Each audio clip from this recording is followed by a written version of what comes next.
I'm not that kind of man. Huh?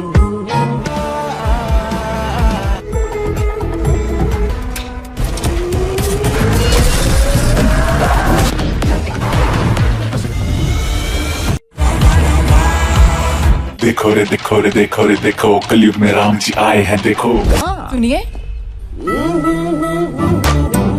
मुझे college जाना है, जरा छोड़ देंगे? 1 लीटर पेट्रोल डला दोगी, छोड़ दूंगा।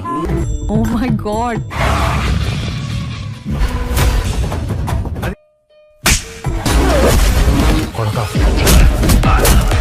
I'm a human, you know.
दोस्तों, आज हम बात करने वाले हैं एक ऐसी फिल्म के बारे में जिसके अनाउंसमेंट के साथ ही फैंस के बीच काफ़ी एक्साइटमेंट था।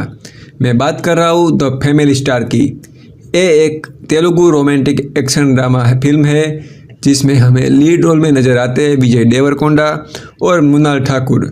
जब भी विजय देवरकोंडा का नाम आता है, फैंस ऑटोमेटिकली हाई एक्सपेक्टेशन लेकर आते हैं, क्योंकि विजय ने पहले भी कुछ ऐसी पावरफुल परफॉर्मेंस दिए हैं जिन्होंने उनको साउथ सिनेमा का एक स्ट्रॉन्ग यूथ आइकन बना दिया है। और अब जब उसके अपोजिट मृणाल ठाकुर जैसी टैलेंटेड एक्ट्रेस हो तो ऑडियंस नेचुरली एक्सपेक्ट करती है फिल्म में स्ट्रॉन्ग इमोशंस, रोमांस और ड्रामा का परफेक्ट कॉम्बिनेशन मिलेगा। द फैमिली स्टार को डायरेक्ट किया है परशुराम ने, जो इनसे पहले भी रोमांटिक और फैमिली ओरिएंटेड स्टोरीज के लिए जाने जाते हैं। फिल्म का प्रोडक्शन दिल राजू और सीरीज ने श्री वेंकटेश्वर क्रिएशन बैनर के अंडर किया है। ये प्रोडक्शन हाउस तेलुगु सिनेमा में काफ़ी बड़े प्रोजेक्ट के लिए फेमस रहा है, इसीलिए जब इस फिल्म का अनाउंसमेंट हुआ तभी से लोगों को लग रहा था कि ये एक बिग स्केल कमर्शियल एंटरटेनर होने वाली है। इस फिल्म की जर्नी भी काफ़ी इंटरेस्टिंग रही है। फरवरी 2023 में जब प्रोजेक्ट अनाउंस हुआ तब इसका वर्किंग टाइटल VD13 था, जो विजय देवरकोंडा की 13वीं फिल्म को रिप्रेजेंट करता था। बाद में अक्टूबर 2023 में ऑफिशियली इसका title the family star reveal किया गया। टाइटल से ही क्लियर हो जाता है कि फिल्म में फोकस फैमिली, इमोशंस और एक ऐसे कैरेक्टर पर होने वाला है जो अपने फैमिली के लिए कुछ भी कर सकता है। फिल्म की शूटिंग जुलाई 2023 से स्टार्ट हुई और अलग अलग शेड्यूल्स में कंप्लीट हुई। हैदराबाद के साथ न्यूयॉर्क में भी इसका कुछ पार्ट शूट किया गया, जो फिल्म को एक इंटरनेशनल टच देता है। म्यूज़िक कंपोज किया है गोपी सुंदर ने, जिनके सॉन्ग्स और बैकग्राउंड स्कोर ने फिल्म को एक इमोशनल टोन देने की कोशिश की है। ओरिजिनली ये फिल्म संक्रांति 2024 पर रिलीज़ होने वाली थी, जो साउथ इंडिया में फिल्म के लिए सबसे बड़ा फेस्टिवल रिलीज़ विंडो माना जाता है। लेकिन प्रोडक्शन डिले और वीज़ा इश्यू की वजह से फिल्म टाइम पर कंप्लीट नहीं हो पाई और रिलीज़ पोस्टपोन करनी पड़ी। फाइनली फिल्म 5 अप्रैल 2024 को थिएटर में रिलीज़ हुई। रिलीज़ के बाद फिल्म को क्रिटिक्स से मिक्स्ड टू नेगेटिव रिव्यू मिले। काफ़ी लोगों ने परशुराम की राइटिंग और डायरेक्शन को क्रिटिसाइज़ किया, लेकिन विजय देवरकोंडा और मृणाल ठाकुर की परफॉर्मेंस को काफ़ी लोगों ने अप्रिशिएट भी किया। म्यूज़िक भी ऑडियंस को डिसेंट लगा। बॉक्स ऑफिस की बात करें तो फिल्म का बजट लगभग 50 करोड़ था, लेकिन वर्ल्ड वाइड कलेक्शन सिर्फ 34 करोड़ के अराउंड ही रहा, जिस वजह से ये फिल्म कमर्शियली टर्म में सक्सेसफुल नहीं हो पाई। लेकिन आज हम सिर्फ नंबर्स या रिव्यू की बात नहीं करेंगे। आज हम द फैमिली स्टार को डिटेल में ब्रेक डाउन करेंगे, scene by scene, character by character, और समझने की कोशिश करेंगे कि फिल्म की स्टोरी क्या कहना चाहती थी, उसके कैरेक्टर्स का माइंडसेट क्या रहा है, कहीं ना कहीं फिल्म कहाँ स्ट्रॉन्ग और कहाँ वीक पड़ गई। तो अगर आप भी विजय देवरकोंडा के फ़ैन हो या फिर आपने फिल्म देखी है और उसकी स्टोरी को डीप में समझना चाहते हो तो वीडियो को एंड तक जरूर देखना, क्योंकि आज हम द फैमिली स्टार की पूरी स्टोरी का डिटेल ब्रेकडाउन और एक्सप्लेनेशन करने वाले हैं, बिल्कुल बिगिनिंग से लेकर एंड तक। तो चलिए अब शुरू करते हैं द फैमिली स्टार का detail breakdown. The family star एक Telugu language romantic action drama film है जो 2024 में रिलीज़ हुई। फिल्म को परशुराम ने लिखा है और डायरेक्ट भी किया है। परशुराम का story telling style generally family emotions और रोमांस के अराउंड ही रिवॉल्व करता है, और इस फिल्म में भी उन्होंने एक ऐसी स्टोरी क्रिएट करने की कोशिश की जहां एक स्ट्रॉन्ग फैमिली मैन की लाइफ को सेंटर में रखा गया है। फिल्म को प्रोड्यूस किया है दिल राजू और सीरीज ने, जो तेलुगु फिल्म इंडस्ट्री के काफ़ी एक्सपीरियंस प्रोड्यूसर है। ये दोनों ही श्री वेंकटेश्वर क्रिएशन बैनर के अंडर काम करते हैं और इस बैनर ने पहले भी कई सक्सेसफुल कमर्शियल फिल्म प्रोड्यूस की है। इसीलिए जब the family star project announce हुआ था तब इंडस्ट्री में भी फिल्म को लेकर काफ़ी क्यूरियोसिटी थी। फिल्म की स्टारकास्ट भी प्रोजेक्ट का एक इम्पोर्टेंट हाईलाइट थी। लीड रोल में हमें विजय देवरकोंडा नजर आते हैं, जो साउथ इंडियन सिनेमा का सबसे पॉपुलर यंग स्टार में से एक है। उनके अपोजिट मृणाल ठाकुर को कास्ट किया गया है, जो पहले ही अपनी एक्टिंग से ऑडियंस को इम्प्रेस कर चुकी थी। इस फिल्म का टेक्निकल क्रू भी काफ़ी एक्सपीरियंस था। सिनेमाटोग्राफी हैंडल की थी के.यू.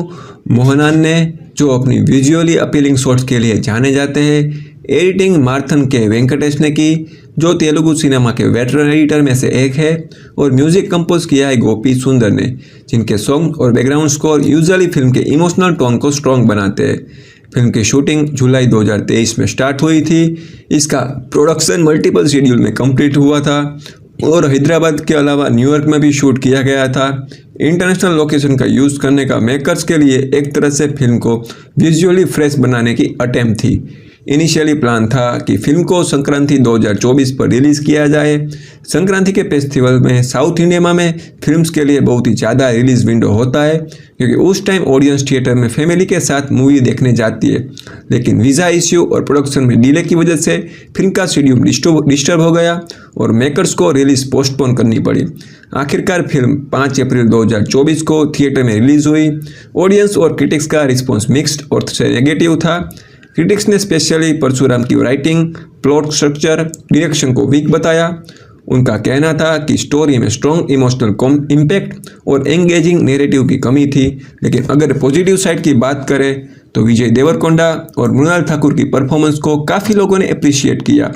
म्यूज़िक और साउंड ट्रैक को भी डिसेंट रिस्पॉन्स मिला। कॉमेडी पोर्शंस पर ऑडियंस का रिएक्शन मिक्स्ड था। कुछ लोगों को वो एंटरटेनिंग लगा, जबकि कुछ को वो फोर्स फील हुआ। बॉक्स ऑफिस पर फिल्म का परफॉर्मेंस भी एक्सपेक्टेड लेवल तक नहीं पहुंच पाया। फिल्म का बजट अराउंड 50 करोड़ था, लेकिन वर्ल्ड वाइड कलेक्शन लगभग 34 करोड़ के आसपास ही रहा। इसी वजह से ट्रेड एनालिसिस ने इसे बॉक्स ऑफिस पर फेलियर डिक्लेयर किया। लेकिन किसी फिल्म का बॉक्स ऑफिस रिजल्ट हमेशा उसकी पूरी स्टोरी को डिफाइन नहीं करता है। कोई बार एक फिल्म के अंदर ऐसे मोमेंट्स और कैरेक्टर्स होते हैं जो एनालिसिस के पर्सपेक्टिव से काफ़ी इंटरेस्टिंग होते हैं, और इसी वजह से द फैमिली स्टार की एक्चुअल स्टोरी को step by step break down करने वाले हैं। सो दोस्तों, फिल्म की स्टोरी स्टार्ट होती है एक इमोशनल और थोड़ी मिस्टीरियस सिचुएशन से। स्क्रीन पर हमें एक शादी का माहौल दिखाई देता है। हर तरफ सेलिब्रेशन का एनवायरनमेंट है, लोग ट्रेडिशनल कपड़ों में रेडी है, म्यूजिक चल रहा है और एक टिपिकल इंडियन वेडिंग सेरेमनी की वाइब्स आ रही है। सब लोग खुश नजर आ रहे हैं, लेकिन इस पूरे सेलिब्रेशन के बीच में एक कैरेक्टर ऐसी है जो बिल्कुल अलग फील कर रही है, और वो है इंदु। इंदु का कैरेक्टर मृणाल ठाकुर ने प्ले किया है। इंदु शादी के मंडप के पास बैठी हुई है, लेकिन उसके चेहरे पर कोई खुशी नहीं है। उसकी आंखों में सैडनेस है, कन्फ्यूजन है और शायद कुछ रिग्रेट्स भी है। बाकी लोग जहाँ सेरेमनी एंजॉय कर रहे हैं, वहीं इंदु बिल्कुल चुपचाप बैठी हुई है, जैसे उसके दिमाग में बहुत कुछ चल रहा हो। कैमरा उसके फेस पर फोकस करता है, उसकी आंखों में एक इमोशनल हेवीनेस क्लियरली दिखाई देती है। ये मोमेंट्स ऑडियंस के लिए एक बड़ा क्वेश्चन क्रिएट करता है, आखिर इंदु इतनी शेड क्यों है? शादी का एनवायरनमेंट है, सेलिब्रेशन का टाइम है, फिर भी उसका मूड इतना सीरियस और इमोशनल क्यों है? इसी वक्त कुछ लोग उसके पास आते हैं, शायद फैमिली मेम्बर्स या रिलेटिव्स। उन्हें भी इंदु का बिहेवियर थोड़ा अनयूजुअल लगता है। वो उसे पूछते हैं कि क्या हुआ है। उन्हें लगता है कि शायद इंदु नर्वस है या शायद कोई पर्सनल टेंशन है, लेकिन जब इंदु उसकी बात सुनती है तो उसका एक्सप्रेशन और भी इमोशनल हो जाता है, जैसे वो अंदर ही अंदर बहुत कुछ फील कर रही हो। और फिर यहाँ से स्टोरी एक इंटरेस्टिंग डायरेक्शन में चली जाती है। इंदु डिसाइड करती है कि वो अपनी स्टोरी बताएगी, अपना पास्ट बताएगी। वो बताती है उसकी लाइफ में क्या क्या हुआ था और कैसे एक इंसान उसकी लाइफ की सबसे इम्पोर्टेंट पार्ट बन गया। यहीं से फिल्म का मेन नैरेटिव स्टार्ट होता है। स्क्रीन धीरे धीरे प्रेजेंट से पास्ट की तरफ शिफ्ट होती है और अब स्टोरी हमें ले जाती है गोवर्धन की लाइफ में। गोवर्धन एक ऐसा इंसान है जो अपनी फैमिली के लिए जीता है। उसकी लाइफ का गोल सिंपल है, अपनी फैमिली को सपोर्ट करना, उनका ख्याल रखना, उन्हें एक बेटर लाइफ देना। गोवर्धन का कैरेक्टर फिल्म में एक सेल्फलेस फैमिली मैन के रूप में इंट्रोड्यूस होता है। वो कोई रिच बिजनेसमैन नहीं है, कोई पावरफुल पर्सनालिटी नहीं है, बल्कि एक नॉर्मल आदमी है जो हार्डवर्क करके अपनी फैमिली को सपोर्ट करता है। वो एक बिजनेस में काम करता है, एक रेगुलर जॉब जहाँ जो मेहनत करता है ताकि घर की ज़रूरतें पूरी हो सके। उसकी डेली लाइफ सिंपल है, सुबह काम पर जाता है, दिन भर मेहनत करना और फिर घर आके फैमिली के साथ टाइम स्पेंड करना। गोवर्धन के लिए फैमिली ही सब कुछ होती है, लेकिन हर फैमिली परफेक्ट नहीं होती है और गोवर्धन की फैमिली में भी प्रॉब्लम्स है। सबसे बड़ी प्रॉब्लम है उसका भाई। उसका ब्रदर एक ड्रंकर्ड है, अल्कोहल की वजह से उसका बिहेवियर अनस्टेबल हो गया है।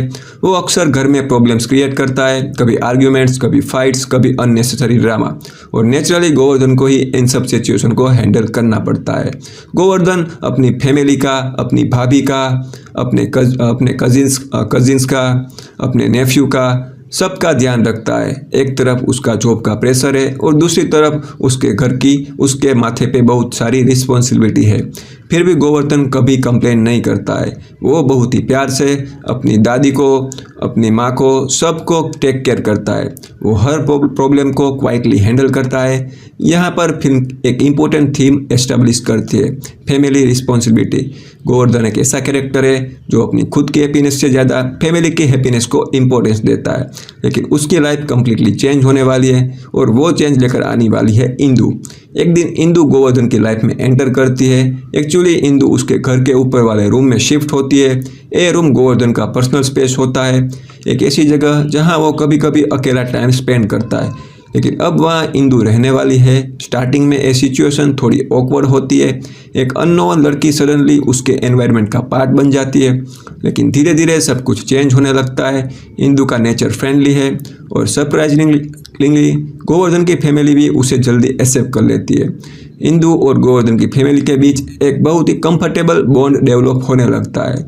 वो सबके साथ टाइम स्पेंड करती है, उनसे बातें करती है। धीरे धीरे वो उस फैमिली का एक इम्पोर्टेंट हिस्सा बन जाती है। गोवर्धन भी नोटिस करता है कि इंदु का प्रेजेंस घर के एनवायरनमेंट को थोड़ा लाइट बना रहा है। उनकी पॉजिटिव एनर्जी घर में एक अलग ही वाइब क्रिएट कर रही है और यहीं से गोवर्धन और इंदु के बीच एक कनेक्शन डेवलप होने लगता है। पहले कैजुअल कन्वर्जेशन होता है, फिर थोड़ा फ्रेंडली मोमेंट्स आते हैं और धीरे धीरे उन दोनों के बीच एक इमोशनल बॉन्ड बिल्ड होने लगता है। ये बॉन्ड सिंपल फ्रेंडशिप से ज़्यादा फील होने लगता है और इसी पॉइंट पर स्टोरी का रोमांटिक एंगल डेवलप होना स्टार्ट होता है। लेकिन यहाँ के क्या ये रिलेशनशिप इतनी इजीली ग्रो करेगा या फिर गोवर्धन की कॉम्प्लिकेटेड फैमिली लाइफ इस रिलेशनशिप के लिए प्रॉब्लम क्रिएट करेगी। और सबसे इम्पोर्टेंट सवाल, इंदु की लाइफ का एक्चुअल पर्पस क्या है? क्या वो सिर्फ एक टेनेंट है जो गोवर्धन के घर में रहने आई है या उसकी एंट्री के पीछे कोई और रीज़न भी है? क्या इंदु के इंटेंशन कोई और है? ये सब हमें पता चलेगा स्टोरी के नेक्स्ट पार्ट में। फिल्म के इस पार्ट में हमें इन दोनों के बीच ग्रेजुअली ग्रो होता हुआ बॉन्ड दिखाया जाता है। उनकी कन्वर्जेशन नेचुरल लगती है, उनके मोमेंट सिंपल होते हैं, लेकिन उन मोमेंट्स के अंदर एक सबटल रोमांटिक फीलिंग डेवलप होने लगती है। धीरे धीरे कनेक्शन फ्रेंडशिप से आगे बढ़ने लगता है और एक पॉइंट पर गोवर्धन और इंदु दोनों रियलाइज़ करते हैं कि उसके बीच सिर्फ फ्रेंडशिप नहीं है, उनके बीच लव डेवलप हो चुका है।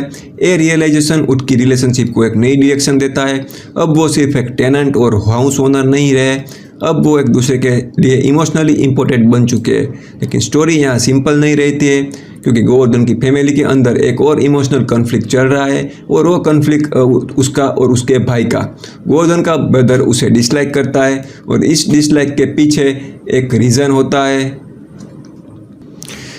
लेकिन ये रीज़न इनिशियली क्लियर नहीं होता है। उनके बीच का टेंशन कभी कभी विजिबल हो जाता है, आर्ग्यूमेंट्स होती है और घर का एनवायरनमेंट कभी कभी अनकंफर्टेबल हो जाता है। इंदु ये सब ऑब्जर्व करती है, वो नोटिस करती है कि गोवर्धन अपनी फैमिली के लिए कितना सेक्रीफाइस करता है, फिर भी उसे रिस्पेक्ट या अप्रिसिएशन नहीं मिलती है, स्पेशली उसके ब्रदर की तरफ से।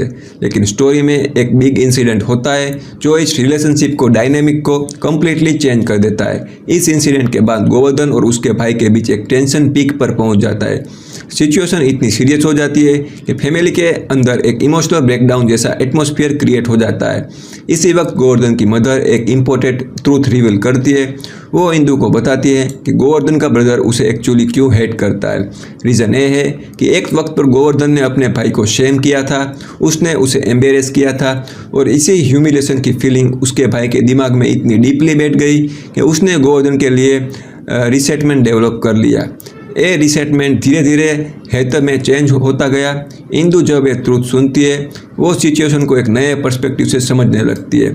उसे रियलाइज़ होता है कि फैमिली कन्फ्लिक्ट कभी कभी सिर्फ ईगो या एंगर की वजह से नहीं होता है, कभी कभी उनके पीछे पास्ट के इमोशनल वाउंड्स होते हैं और यही इमोशनल वाउंड्स रिलेशनशिप को कॉम्प्लिकेटेड बना देते हैं। इस रिविलेशन के बाद गोवर्धन और उसके भाई के बीच एक रिकॉन्सिलेशंस मोमेंट आते हैं। दोनों के बीच जो टेंशन रहा था वो थोड़ा सॉफ्ट होता है, फैमिली के अंदर एक टेम्पररी पीस रिटर्न हो जाता है और गोवर्धन की लाइफ फिर से स्टेबल होने लगती है। इंदु और गोवर्धन की रिलेशनशिप भी स्ट्रॉन्ग होती जा रही होती है। लेकिन स्टोरी का सबसे बड़ा ट्विस्ट अभी आना बाकी है, एक ऐसा ट्विस्ट जो गोवर्धन और इंदु के रिलेशनशिप को कम्प्लीटली डिस्ट्रॉय करने वाला था। और ये ट्विस्ट आता है एक थीसिस की वजह से, एक ऐसा डिस्कवरी जो गोवर्धन को शॉक भी करेगा और गुस्सा भी दिलाएगा और इसी मोमेंट से उसकी लव स्टोरी एक डेंजरस टर्न लेने वाली थी। अब क्या है वो थीसिस? इंदु ने आखिर गोवर्धन और उसकी फैमिली पर रिसर्च क्यों की और जब गोवर्धन को इसका पता चलेगा तो उसका रिएक्शन क्या होगा? और ये थीसिस इंदु ने गोवर्धन और उसकी फैमिली के ऊपर लिखा है। जब गोवर्धन उस थीसिस को देखता है तो पहले उसे समझ नहीं आता है कि ये क्या है, लेकिन जैसे जैसे वो उसे पढ़ना स्टार्ट करता है उसे पता चल जाता है कि ये थीसिस इंदु ने लिखा है। अब सोचो, गोवर्धन की सिचुएशन, एक लड़की जिसे वो अपनी लाइफ का इम्पोर्टेंट पार्ट समझने लगा था, जिसे अपनी फैमिली के साथ इतना क्लोज होने दिया, जिसे उसने ट्रस्ट किया, वो एक्चुअली उसकी लाइफ को एक स्टडी मटेरियल की तरह यूज़ कर रही थी। ये रियलाइजेशन गोवर्धन को अंदर से शेक कर देता है। उसे लगता है कि जो भी मोमेंट्स उसके बीच हुए हैं, जो भी कन्वर्सेशन हुई है, जो भी इमोशन शेयर हुए हैं, शायद सब सिर्फ एक प्रोजेक्ट का पार्ट थे। उसे फील होता है कि उसकी पर्सनल लाइफ को ऑब्जर्व किया गया, एनालाइज किया गया और फिर उसे एक एकेडमिक पेपर बना दिया गया। और ये बात गोवर्धन के सेल्फ रिस्पेक्ट को डीपली हर्ट करती है। उसे गुस्सा आता है, बहुत ज़्यादा गुस्सा आता है। वो इंदु का सामना करता है। उसके दिमाग में उसके उस वक्त सिर्फ एक ही थॉट होता है, बिट्रेयल। उसने उसे लगता है कि इंदु ने उसका ट्रस्ट तोड़ दिया है। इमोशनली चार्ज मोमेंट्स में गोवर्धन कंट्रोल खो देता है और गुस्से में आकर वो इंदु को स्लैप कर देता है। ये मोमेंट स्टोरी का सबसे इंटेंस टर्निंग पॉइंट बन जाता है। एक सेकंड में उन दोनों के बीच जो बॉन्ड बिल्ड हुआ था वो टूट जाता है। इंदु शौक में रह जाती है, गोवर्धन भी इमोशनल रेज में होता है। उस वक्त उसे सिर्फ इतना लग रहा होता है कि उसकी लाइफ मजाक बना के रख दिया है और इसी गुस्से में वो एक डिसीजन लेता है। वो डिसाइड करता है कि वो इंदु को एक लेसन सिखाएगा। उसके लिए ये सिर्फ एक पर्सनल इंसल्ट नहीं था, उसके लिए ये उसकी फैमिली की डिग्निटी का इश्यू बन चुका था। और इसी थॉट के साथ गोवर्धन एक नया स्टेप लेता है। उसे याद आता है एक इंसान का नाम, जिसका नाम है केशु। केशु वही आदमी है जिन्होंने कभी एक ज़माने में गोवर्धन को एक जॉब ऑफर दिया था। उस वक्त गोवर्धन ने शायद वो अपॉर्चुनिटी एक्सेप्ट नहीं की थी, लेकिन अब सिचुएशन डिफरेंट है। गोवर्धन सीधा केशु के पास जाता है। वो उनसे रिक्वेस्ट करता है कि वो उसे कंपनी में ज्वाइन करने का चांस दे। केशु उसे एक्सेप्ट कर लेता है, लेकिन गोवर्धन की एक और रिक्वेस्ट होती है। वो एक बड़ा एडवांस पेमेंट मांगता है। ये डिमांड थोड़ी अनयूजुअल लगती है, लेकिन फिर भी केशु उसे वो एडवांस दे देते हैं, क्योंकि केशु को पता है कि गोवर्धन बहुत ही टैलेंटेड होता है और अब गोवर्धन के पास रिसोर्सेज है। लेकिन सवाल ये है वो इन पैसों का करेगा क्या। यहीं पर उसका रियल प्लान रिवील होता है। गोवर्धन डिसाइड करता है कि वो इंदु के थीसिस में जो भी कंक्लूजन लिखे गए थे, जो भी ऑब्जर्वेशन है, उन सबको गलत प्रूव करेगा। अगर थीसिस में लिखा है कि गोवर्धन की फैमिली वीक थी, तो वो प्रूव करेगा कि वो स्ट्रॉन्ग है। अगर थीसिस में उसकी स्ट्रगल्स को हाईलाइट किया गया है, तो वो दिखाएगा कि वो स्ट्रगल्स उन्हें डिफाइन नहीं करती है। बेसिकली गोवर्धन का मिशन क्लियर था, इंदु की रिसर्च को गलत साबित करना। उसके लिए ये सिर्फ ईगो का मैटर नहीं है, ये उसकी फैमिली की रिस्पेक्ट का मैटर है। लेकिन स्टोरी यहाँ पे एक और ट्विस्ट लेकर आती है। गोवर्धन जब केशु की कंपनी में काम करना स्टार्ट करता है, तब उसे एक शॉकिंग ट्रूथ पता चलता है, इंदु एक्चुअली केशु की बेटी है। ये रिवीलेशन गोवर्धन को और भी सरप्राइज कर देता है। अब सिचुएशन थोड़ी और कॉम्प्लिकेटेड हो जाती है। एक तरफ वो उस लड़की से हर्ट है, दूसरी तरफ अब उसके फादर की कंपनी में काम करना पड़ रहा है।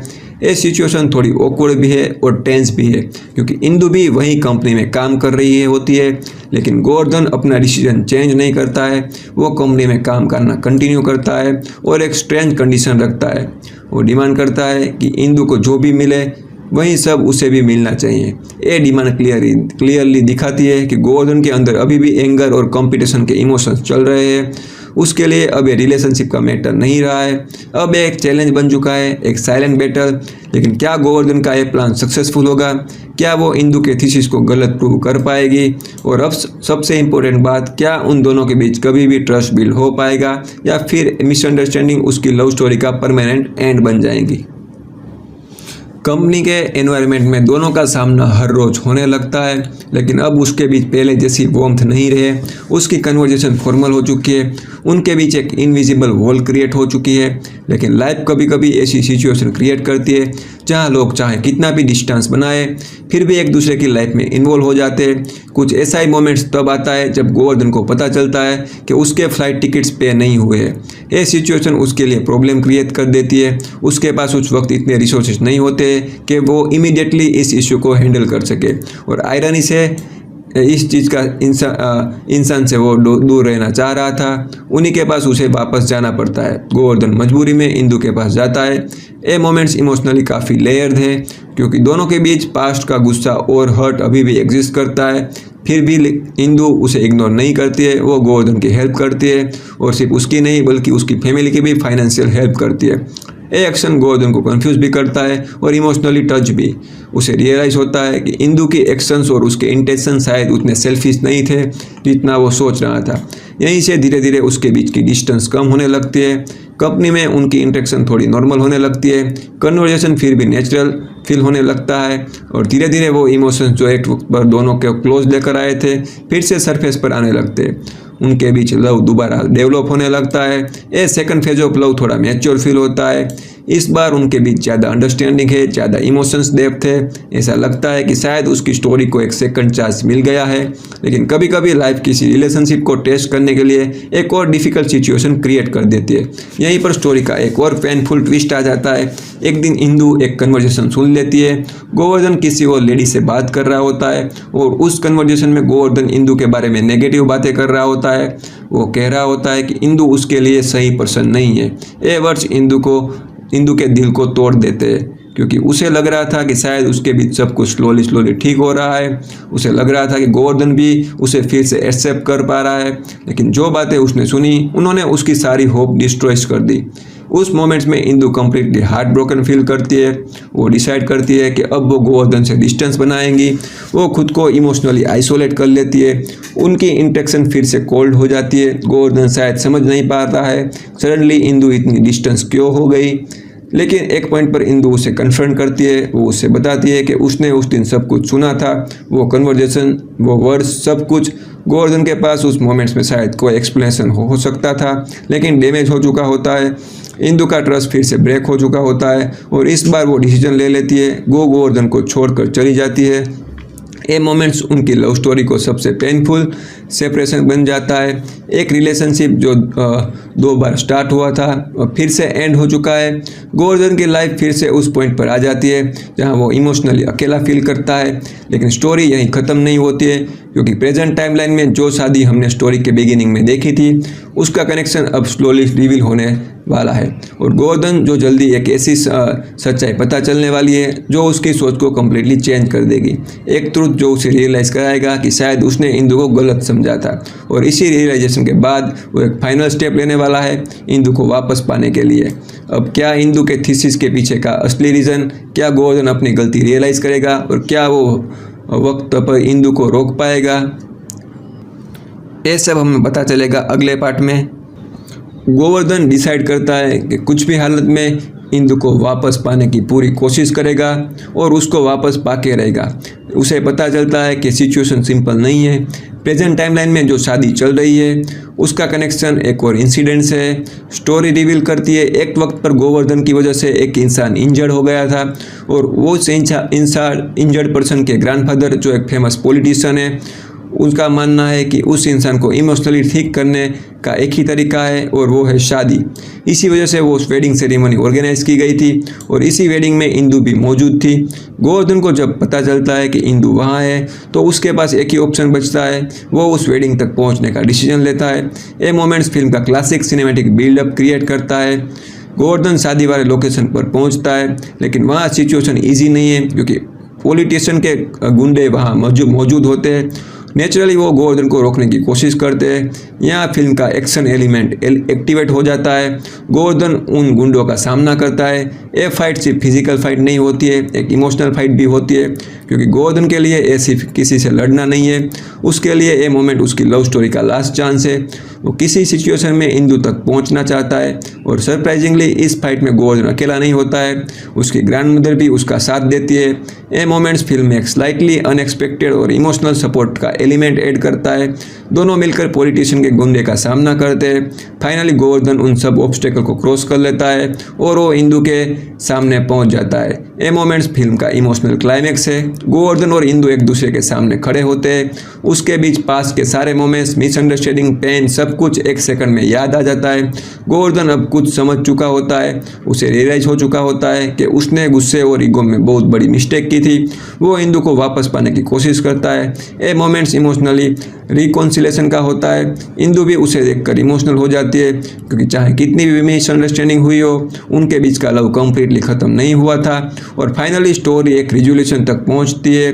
गोवर्धन इंदु का ट्रस्ट दोबारा जीत लेता है और फिल्म के एंड में दोनों शादी कर लेते हैं। यहीं पर द फैमिली स्टार अपनी पूरी स्टोरी को कंक्लूड करती है।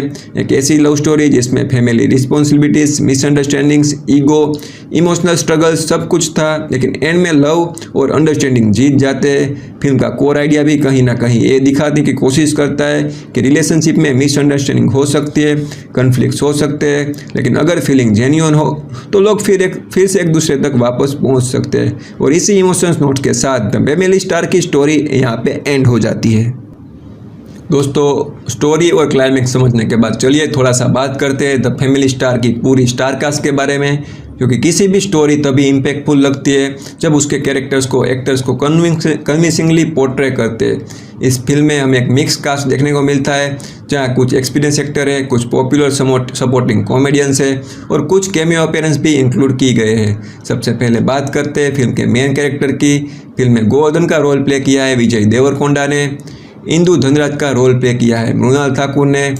फिल्म में एक स्ट्रॉन्ग और इंडिपेंडेंट वुमन के रूप में दिखाई गई है। वो इंदु इंफ्रा कंपनी की सीईओ है। इसका मतलब यह है कि वो एक सक्सेसफुल प्रोफेशनल भी है और अपनी आइडेंटिटी के साथ खड़ी रहने वाली पर्सनालिटी है।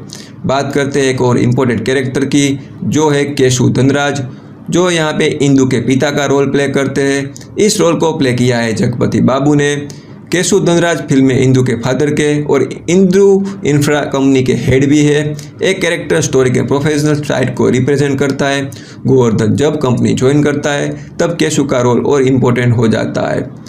वेनेला किशोर फिल्म में समर्थ का रोल प्ले करते हैं, जो इंदु का असिस्टेंट है। एक कैरेक्टर फिल्म में थोड़ा कॉमिक रिलीफ भी प्रोवाइड करता है और कॉर्पोरेट एनवायरनमेंट के सीन्स में नजर आता है। दिव्यांका कौशिक ने फिल्म में एक कैमियो अपीयरेंस करती है, जो गोवर्धन की कलीग का रोल प्ले करती हुई दिखाई देती है। गोवर्धन की फैमिली भी स्टोरी का इम्पोर्टेंट पार्ट है। उसके एल्डर ब्रदर का रोल प्ले किया है रवि प्रकाश और राजा चेम्बुलू ने। इस कैरेक्टर के थ्रू फैमिली कन्फ्लिक्ट्स और इमोशनल टेंशन को दिखाया गया है।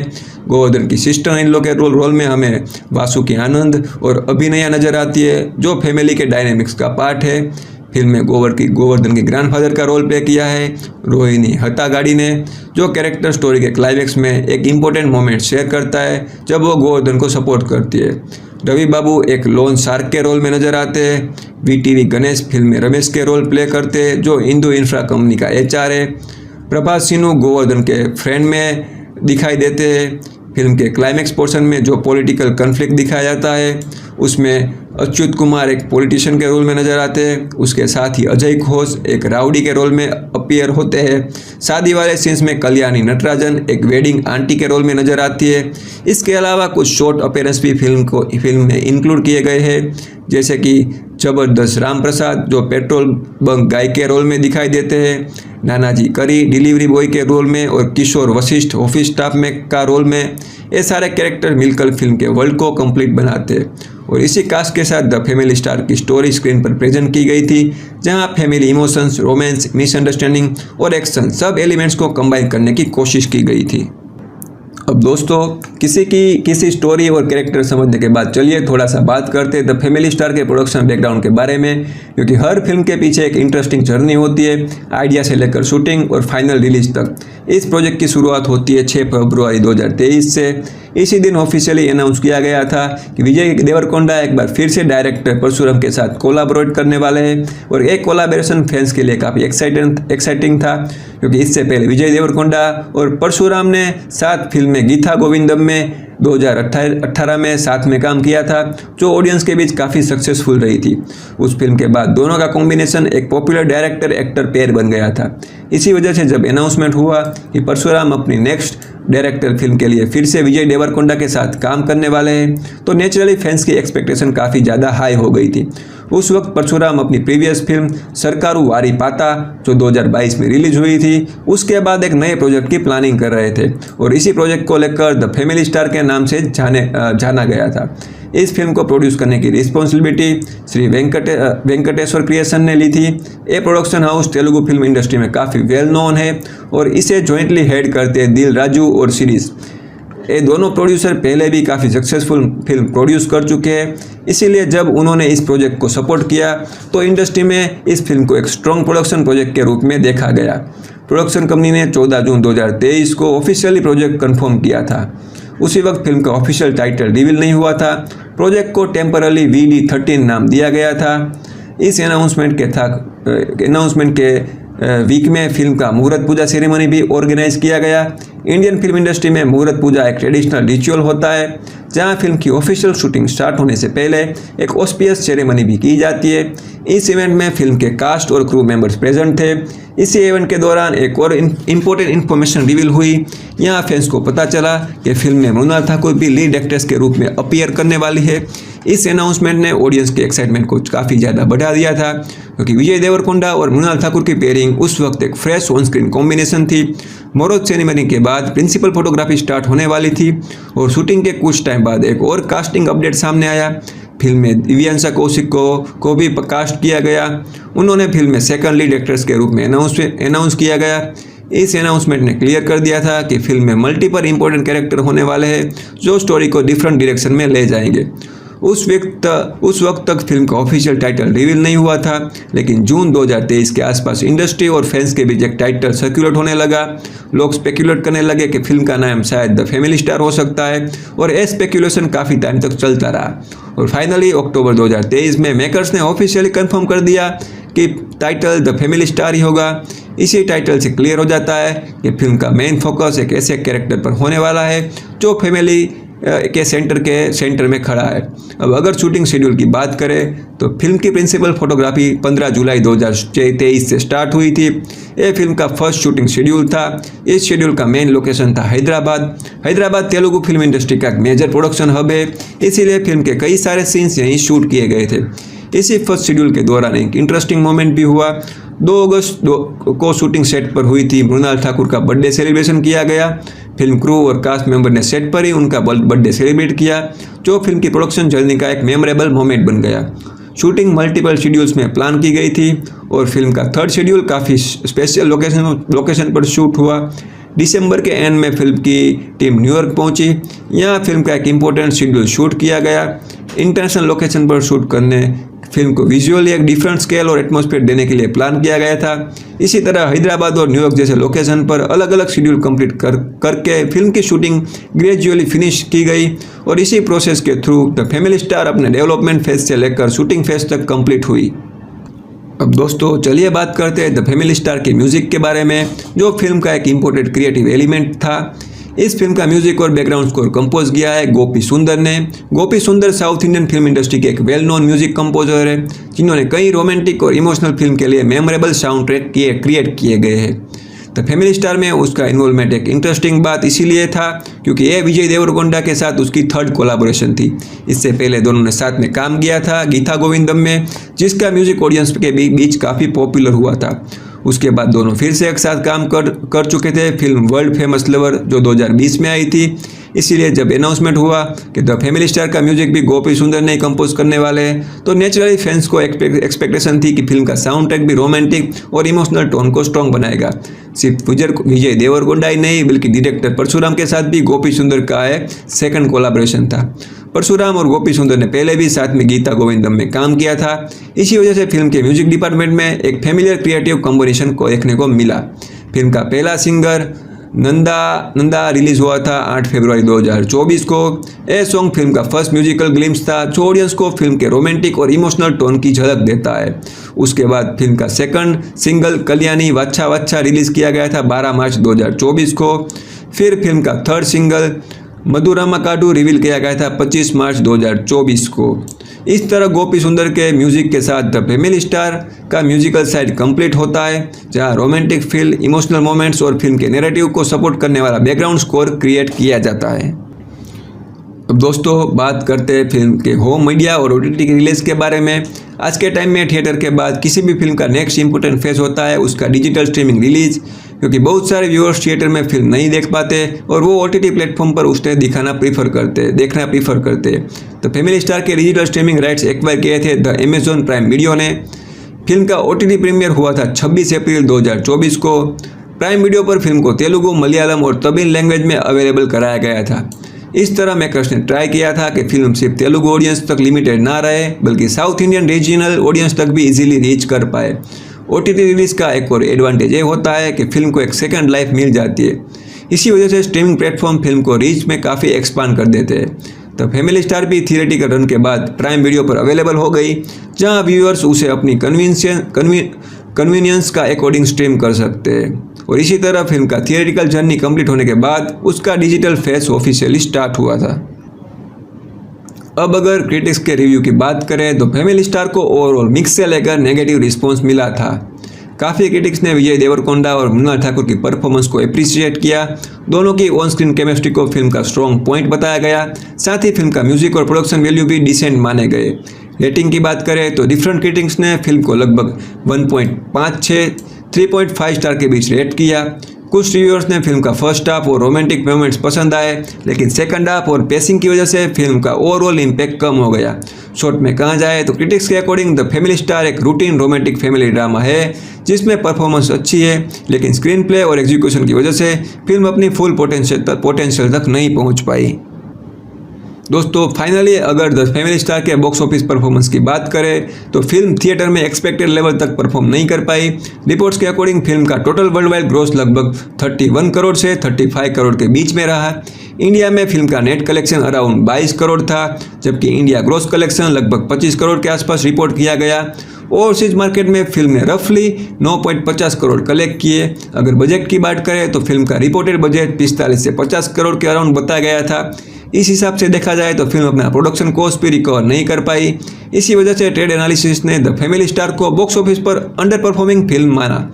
शॉर्ट में कहा जाए तो फिल्म थिएटर में उतना स्ट्रॉन्ग रिस्पॉन्स नहीं मिला जितनी मेकर्स को एक्सपेक्टेशन थी, और कलेक्शन भी बजट के कंपैरिजन में काफ़ी कम रहा।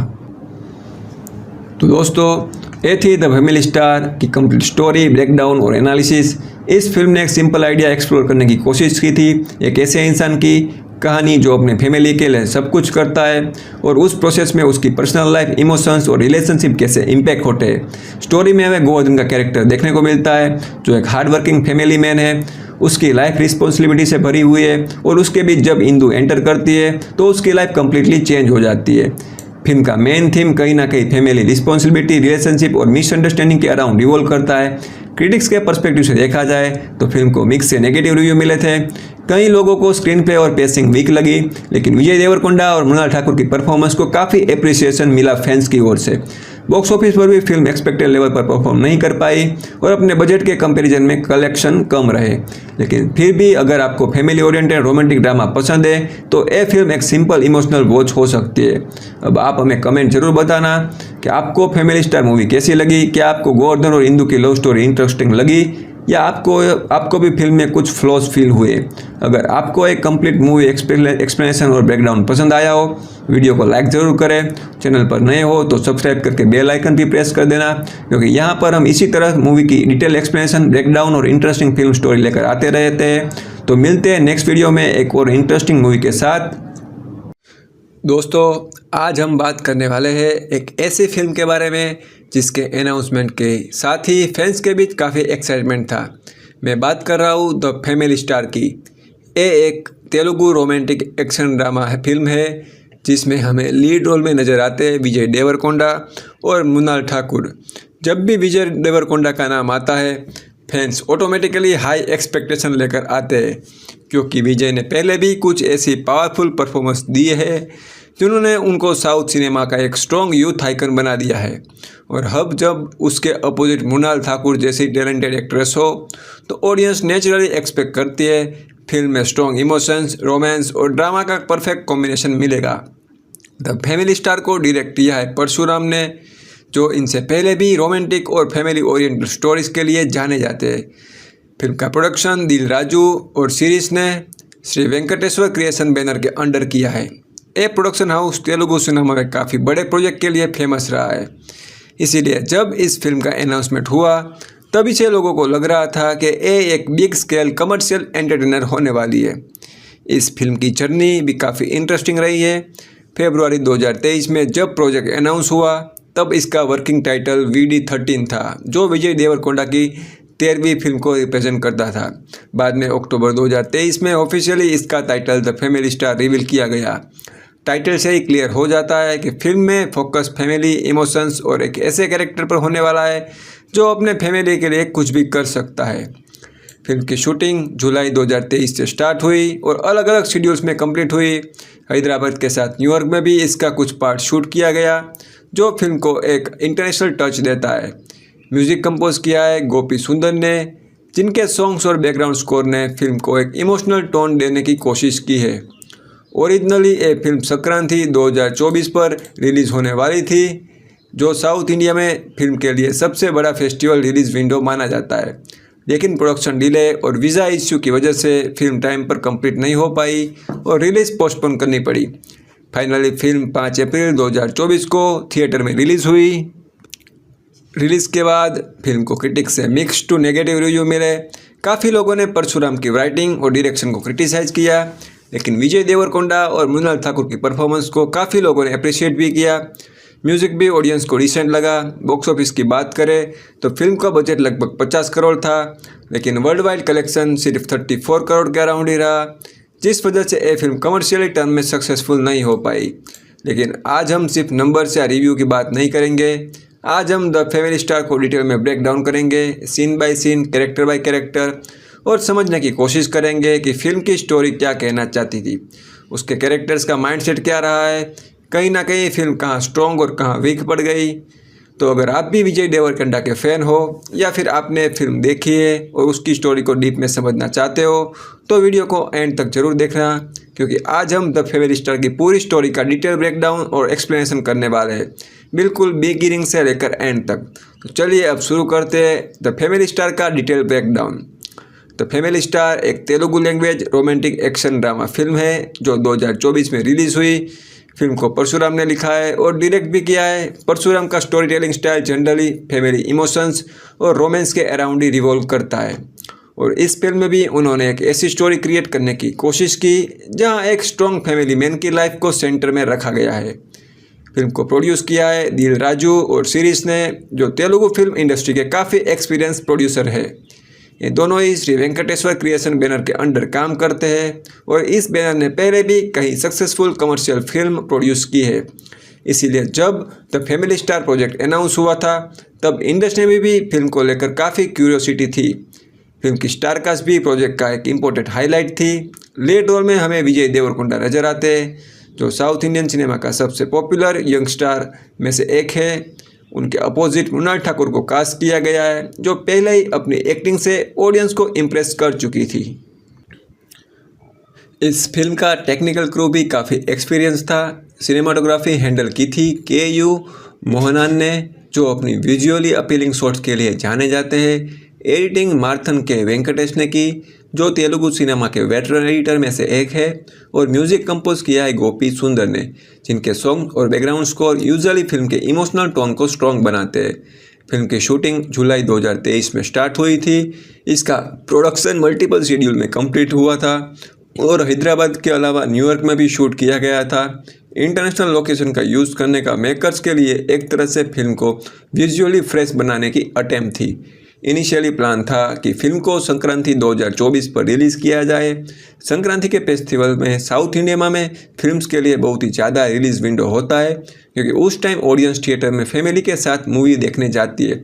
लेकिन वीज़ा इश्यू और प्रोडक्शन में डिले की वजह से फिल्म का शेड्यूल डिस्टर्ब हो गया और मेकर्स को रिलीज़ पोस्टपोन करनी पड़ी। आखिरकार फिल्म 5 अप्रैल 2024 को थिएटर में रिलीज़ हुई। ऑडियंस और क्रिटिक्स का रिस्पॉन्स मिक्स्ड और नेगेटिव था। क्रिटिक्स ने स्पेशली परशुराम की राइटिंग, प्लॉट स्ट्रक्चर, डायरेक्शन को वीक बताया। उनका कहना था कि स्टोरी में स्ट्रॉन्ग इमोशनल इम्पैक्ट और एंगेजिंग नैरेटिव की कमी थी। लेकिन अगर पॉजिटिव साइड की बात करें तो विजय देवरकोंडा और मृणाल ठाकुर की परफॉर्मेंस को काफ़ी लोगों ने अप्रिशिएट किया। म्यूज़िक और साउंड ट्रैक को भी डिसेंट रिस्पॉन्स मिला। कॉमेडी पोर्शंस पर ऑडियंस का रिएक्शन मिक्स्ड था। कुछ लोगों को वो एंटरटेनिंग लगा, जबकि कुछ को वो फोर्स फील हुआ। बॉक्स ऑफिस पर फिल्म का परफॉर्मेंस भी एक्सपेक्टेड लेवल तक नहीं पहुंच पाया। फिल्म का बजट अराउंड 50 करोड़ था, लेकिन वर्ल्ड वाइड कलेक्शन लगभग 34 करोड़ के आसपास ही रहा। इसी वजह से ट्रेड एनालिसिस ने इसे बॉक्स ऑफिस पर फेलियर डिक्लेयर किया। लेकिन किसी फिल्म का बॉक्स ऑफिस रिजल्ट हमेशा उसकी पूरी स्टोरी को डिफाइन नहीं करता है। कोई बार एक फिल्म के अंदर ऐसे मोमेंट्स और कैरेक्टर्स होते हैं जो एनालिसिस के पर्सपेक्टिव से काफ़ी इंटरेस्टिंग होते हैं, और इसी वजह से द फैमिली स्टार की एक्चुअल स्टोरी को स्टेप बाय स्टेप ब्रेकडाउन करने वाले हैं। सो दोस्तों, फिल्म की स्टोरी स्टार्ट होती है एक इमोशनल और थोड़ी मिस्टीरियस सिचुएशन से। स्क्रीन पर हमें एक शादी का माहौल दिखाई देता है। हर तरफ सेलिब्रेशन का एनवायरनमेंट है। लोग ट्रेडिशनल कपड़ों में रेडी है, म्यूजिक चल रहा है और एक टिपिकल इंडियन वेडिंग सेरेमनी की वाइब्स आ रही है।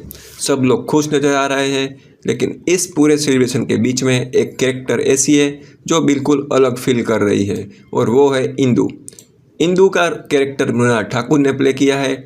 इंदु शादी के मंडप के पास बैठी हुई है, लेकिन उसके चेहरे पर कोई खुशी नहीं है।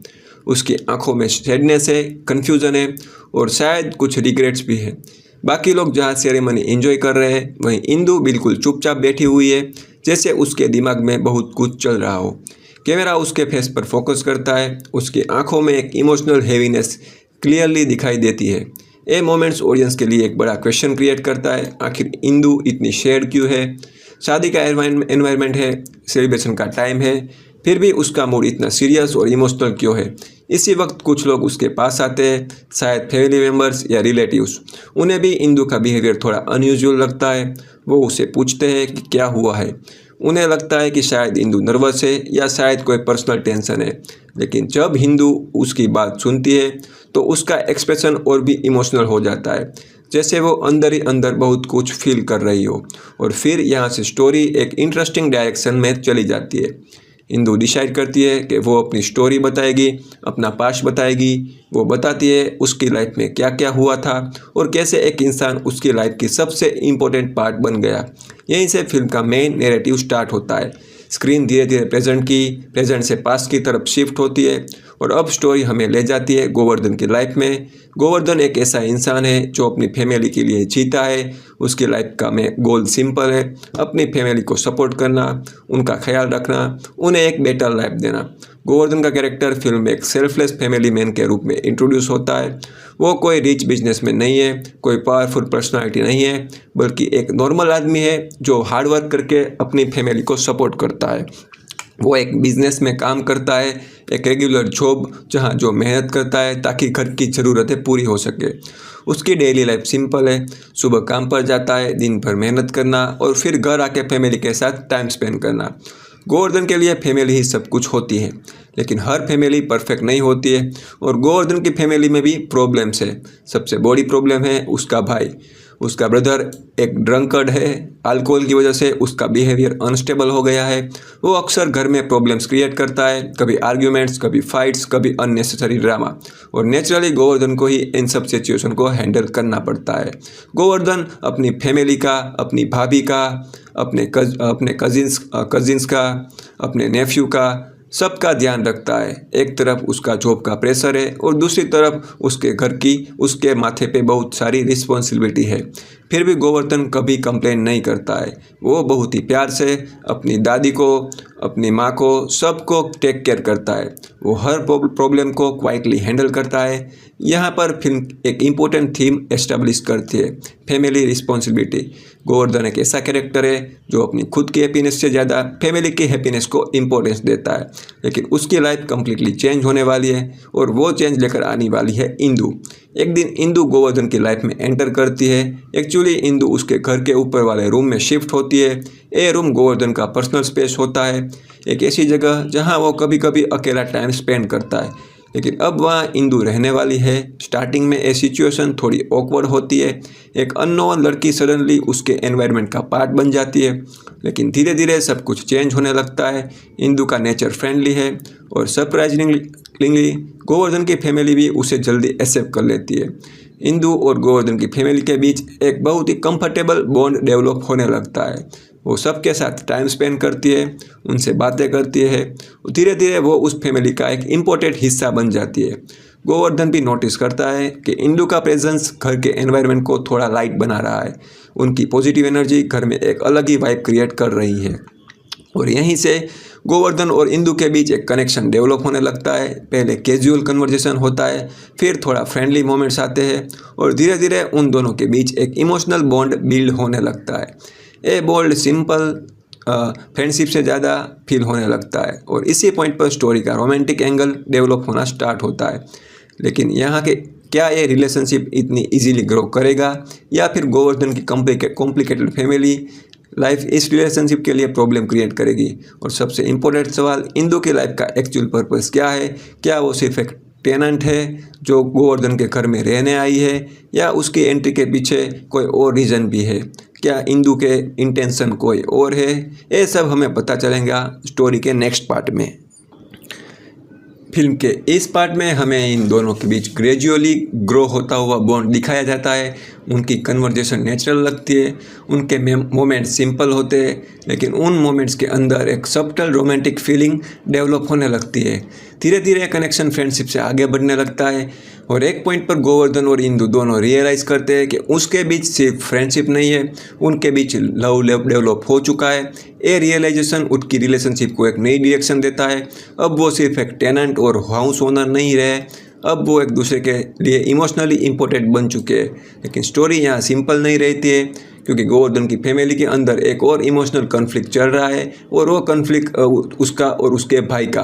गोवर्धन का ब्रदर उसे डिसलाइक करता है और इस डिसलाइक के पीछे एक रीज़न होता है, लेकिन ये रीज़न इनिशियली क्लियर नहीं होता है। उनके बीच का टेंशन कभी कभी विजिबल हो जाता है, आर्ग्यूमेंट्स होती है और घर का एनवायरनमेंट कभी कभी अनकंफर्टेबल हो जाता है। इंदु ये सब ऑब्जर्व करती है, वो नोटिस करती है कि गोवर्धन अपनी फैमिली के लिए कितना सेक्रीफाइस करता है, फिर भी उसे रिस्पेक्ट या अप्रिसिएशन नहीं मिलती है, स्पेशली उसके ब्रदर की तरफ से। लेकिन स्टोरी में एक बिग इंसिडेंट होता है जो इस रिलेशनशिप को डायनेमिक को कम्प्लीटली चेंज कर देता है। इस इंसिडेंट के बाद गोवर्धन और उसके भाई के बीच एक टेंशन पीक पर पहुंच जाता है।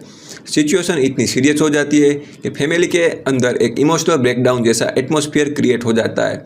इसी वक्त गोवर्धन की मदर एक इम्पोर्टेंट ट्रूथ रिवील करती है।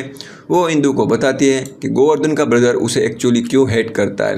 रीज़न ये है कि एक वक्त पर गोवर्धन ने अपने भाई को शेम किया था, उसने उसे एम्बेरेस किया था और इसी ह्यूमिलेशन की फीलिंग उसके भाई के दिमाग में इतनी डीपली बैठ गई कि उसने गोवर्धन के लिए रिसेंटमेंट डेवलप कर लिया। ये रिसेंटमेंट धीरे धीरे हेतर में चेंज होता गया। इंदु जब ये ट्रूथ सुनती है, वो सिचुएशन को एक नए पर्सपेक्टिव से समझने लगती है। उसे रियलाइज़ होता है कि फैमिली कन्फ्लिक्ट कभी कभी सिर्फ ईगो या एंगर की वजह से नहीं होता है, कभी कभी उनके पीछे पास्ट के इमोशनल वाउंड्स होते हैं और यही इमोशनल वाउंड्स रिलेशनशिप को कॉम्प्लिकेटेड बना देते हैं। इस रिविलेशन के बाद गोवर्धन और उसके भाई के बीच एक रिकॉन्सिलेशंस मोमेंट आते हैं। दोनों के बीच जो टेंशन रहा था वो थोड़ा सॉफ्ट होता है। फैमिली के अंदर एक टेम्पररी पीस रिटर्न हो जाता है और गोवर्धन की लाइफ फिर से स्टेबल होने लगती है। इंदु और गोवर्धन की रिलेशनशिप भी स्ट्रॉन्ग होती जा रही होती है, लेकिन स्टोरी का सबसे बड़ा ट्विस्ट अभी आना बाकी है। एक ऐसा ट्विस्ट जो गोवर्धन और इंदु के रिलेशनशिप को कम्प्लीटली डिस्ट्रॉय करने वाला था। और ये ट्विस्ट आता है एक थीसिस की वजह से, एक ऐसा डिस्कवरी जो गोवर्धन को शॉक भी करेगा और गुस्सा भी दिलाएगा। और इसी मोमेंट से उसकी लव स्टोरी एक डेंजरस टर्न लेने वाली थी। अब क्या है वो थीसिस? इंदु ने आखिर गोवर्धन और उसकी फैमिली पर रिसर्च क्यों की, और जब गोवर्धन को इसका पता चलेगा तो उसका रिएक्शन क्या होगा? और ये थीसिस इंदु ने गोवर्धन और उसकी फैमिली के ऊपर लिखा है। जब गोवर्धन उस थीसिस को देखता है तो पहले उसे समझ नहीं आता है कि ये क्या है, लेकिन जैसे जैसे वो उसे पढ़ना स्टार्ट करता है उसे पता चल जाता है कि ये थीसिस इंदु ने लिखा है। अब सोचो, गोवर्धन की सिचुएशन, एक लड़की जिसे वो अपनी लाइफ का इम्पोर्टेंट पार्ट समझने लगा था, जिसे अपनी फैमिली के साथ इतना क्लोज होने दिया, जिसे उसने ट्रस्ट किया, वो एक्चुअली उसकी लाइफ को एक स्टडी मटेरियल की तरह यूज़ कर रही थी। ये रियलाइजेशन गोवर्धन को अंदर से शेक कर देता है। उसे लगता है कि जो भी मोमेंट्स उसके बीच हुए हैं, जो भी कन्वर्सेशन हुई है, जो भी इमोशन शेयर हुए हैं, शायद सब सिर्फ एक प्रोजेक्ट का पार्ट थे। उसे फील होता है कि उसकी पर्सनल लाइफ को ऑब्जर्व किया गया, एनालाइज किया गया और फिर उसे एक एकेडमिक पेपर बना दिया गया। और ये बात गोवर्धन के सेल्फ रिस्पेक्ट को डीपली हर्ट करती है। उसे गुस्सा आता है, बहुत ज़्यादा गुस्सा आता है। वो इंदु का सामना करता है। उसके दिमाग में उस वक्त सिर्फ एक ही थॉट होता है, बीट्रेयल। उसे लगता है कि इंदु ने उसका ट्रस्ट तोड़ दिया है। इमोशनली चार्ज मोमेंट्स में गोवर्धन कंट्रोल खो देता है और गुस्से में आकर वो इंदु को स्लैप कर देता है। ये मोमेंट स्टोरी का सबसे इंटेंस टर्निंग पॉइंट बन जाता है। एक सेकंड में उन दोनों के बीच जो बॉन्ड बिल्ड हुआ था वो टूट जाता है। इंदु शॉक में रह जाती है, गोवर्धन भी इमोशनल रेज में होता है। उस वक्त उसे सिर्फ इतना लग रहा होता है कि उसकी लाइफ मजाक बना के रख दिया है। और इसी गुस्से में वो एक डिसीजन लेता है। वो डिसाइड करता है कि वो इंदु को एक लेसन सिखाएगा। उसके लिए ये सिर्फ एक पर्सनल इंसल्ट नहीं था, उसके लिए ये उसकी फैमिली की डिग्निटी का इश्यू बन चुका था। और इसी थॉट के साथ गोवर्धन एक नया स्टेप लेता है। उसे याद आता है एक इंसान का नाम, जिसका नाम है केशु।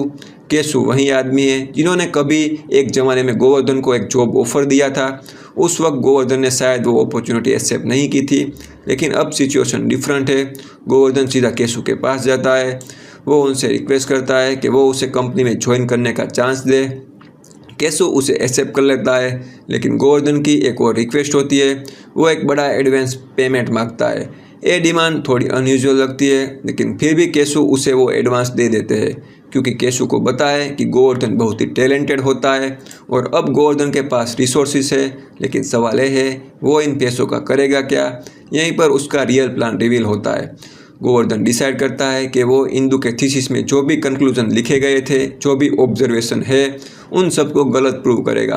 अगर थीसिस में लिखा है कि गोवर्धन की फैमिली वीक थी, तो वो प्रूव करेगा कि वो स्ट्रॉन्ग है।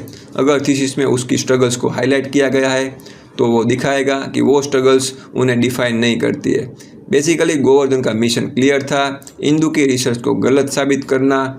उसके लिए ये सिर्फ ईगो का मैटर नहीं है, ये उसकी फैमिली की रिस्पेक्ट का मैटर है। लेकिन स्टोरी यहाँ पे एक और ट्विस्ट लेकर आती है। गोवर्धन जब केशु की कंपनी में काम करना स्टार्ट करता है, तब उसे एक शॉकिंग ट्रूथ पता चलता है, इंदु एक्चुअली केशु की बेटी है। ये रिवीलेशन गोवर्धन को और भी सरप्राइज कर देता है। अब सिचुएशन थोड़ी और कॉम्प्लिकेटेड हो जाती है। एक तरफ वो उस लड़की से हर्ट है, दूसरी तरफ अब उसके फादर की कंपनी में काम करना पड़ रहा है। ये सिचुएशन थोड़ी ऑकवर्ड भी है और टेंस भी है, क्योंकि इंदु भी वही कंपनी में काम कर रही होती है, लेकिन गोवर्धन अपना डिसीजन चेंज नहीं करता है। वो कंपनी में काम करना कंटिन्यू करता है और एक स्ट्रेंज कंडीशन रखता है।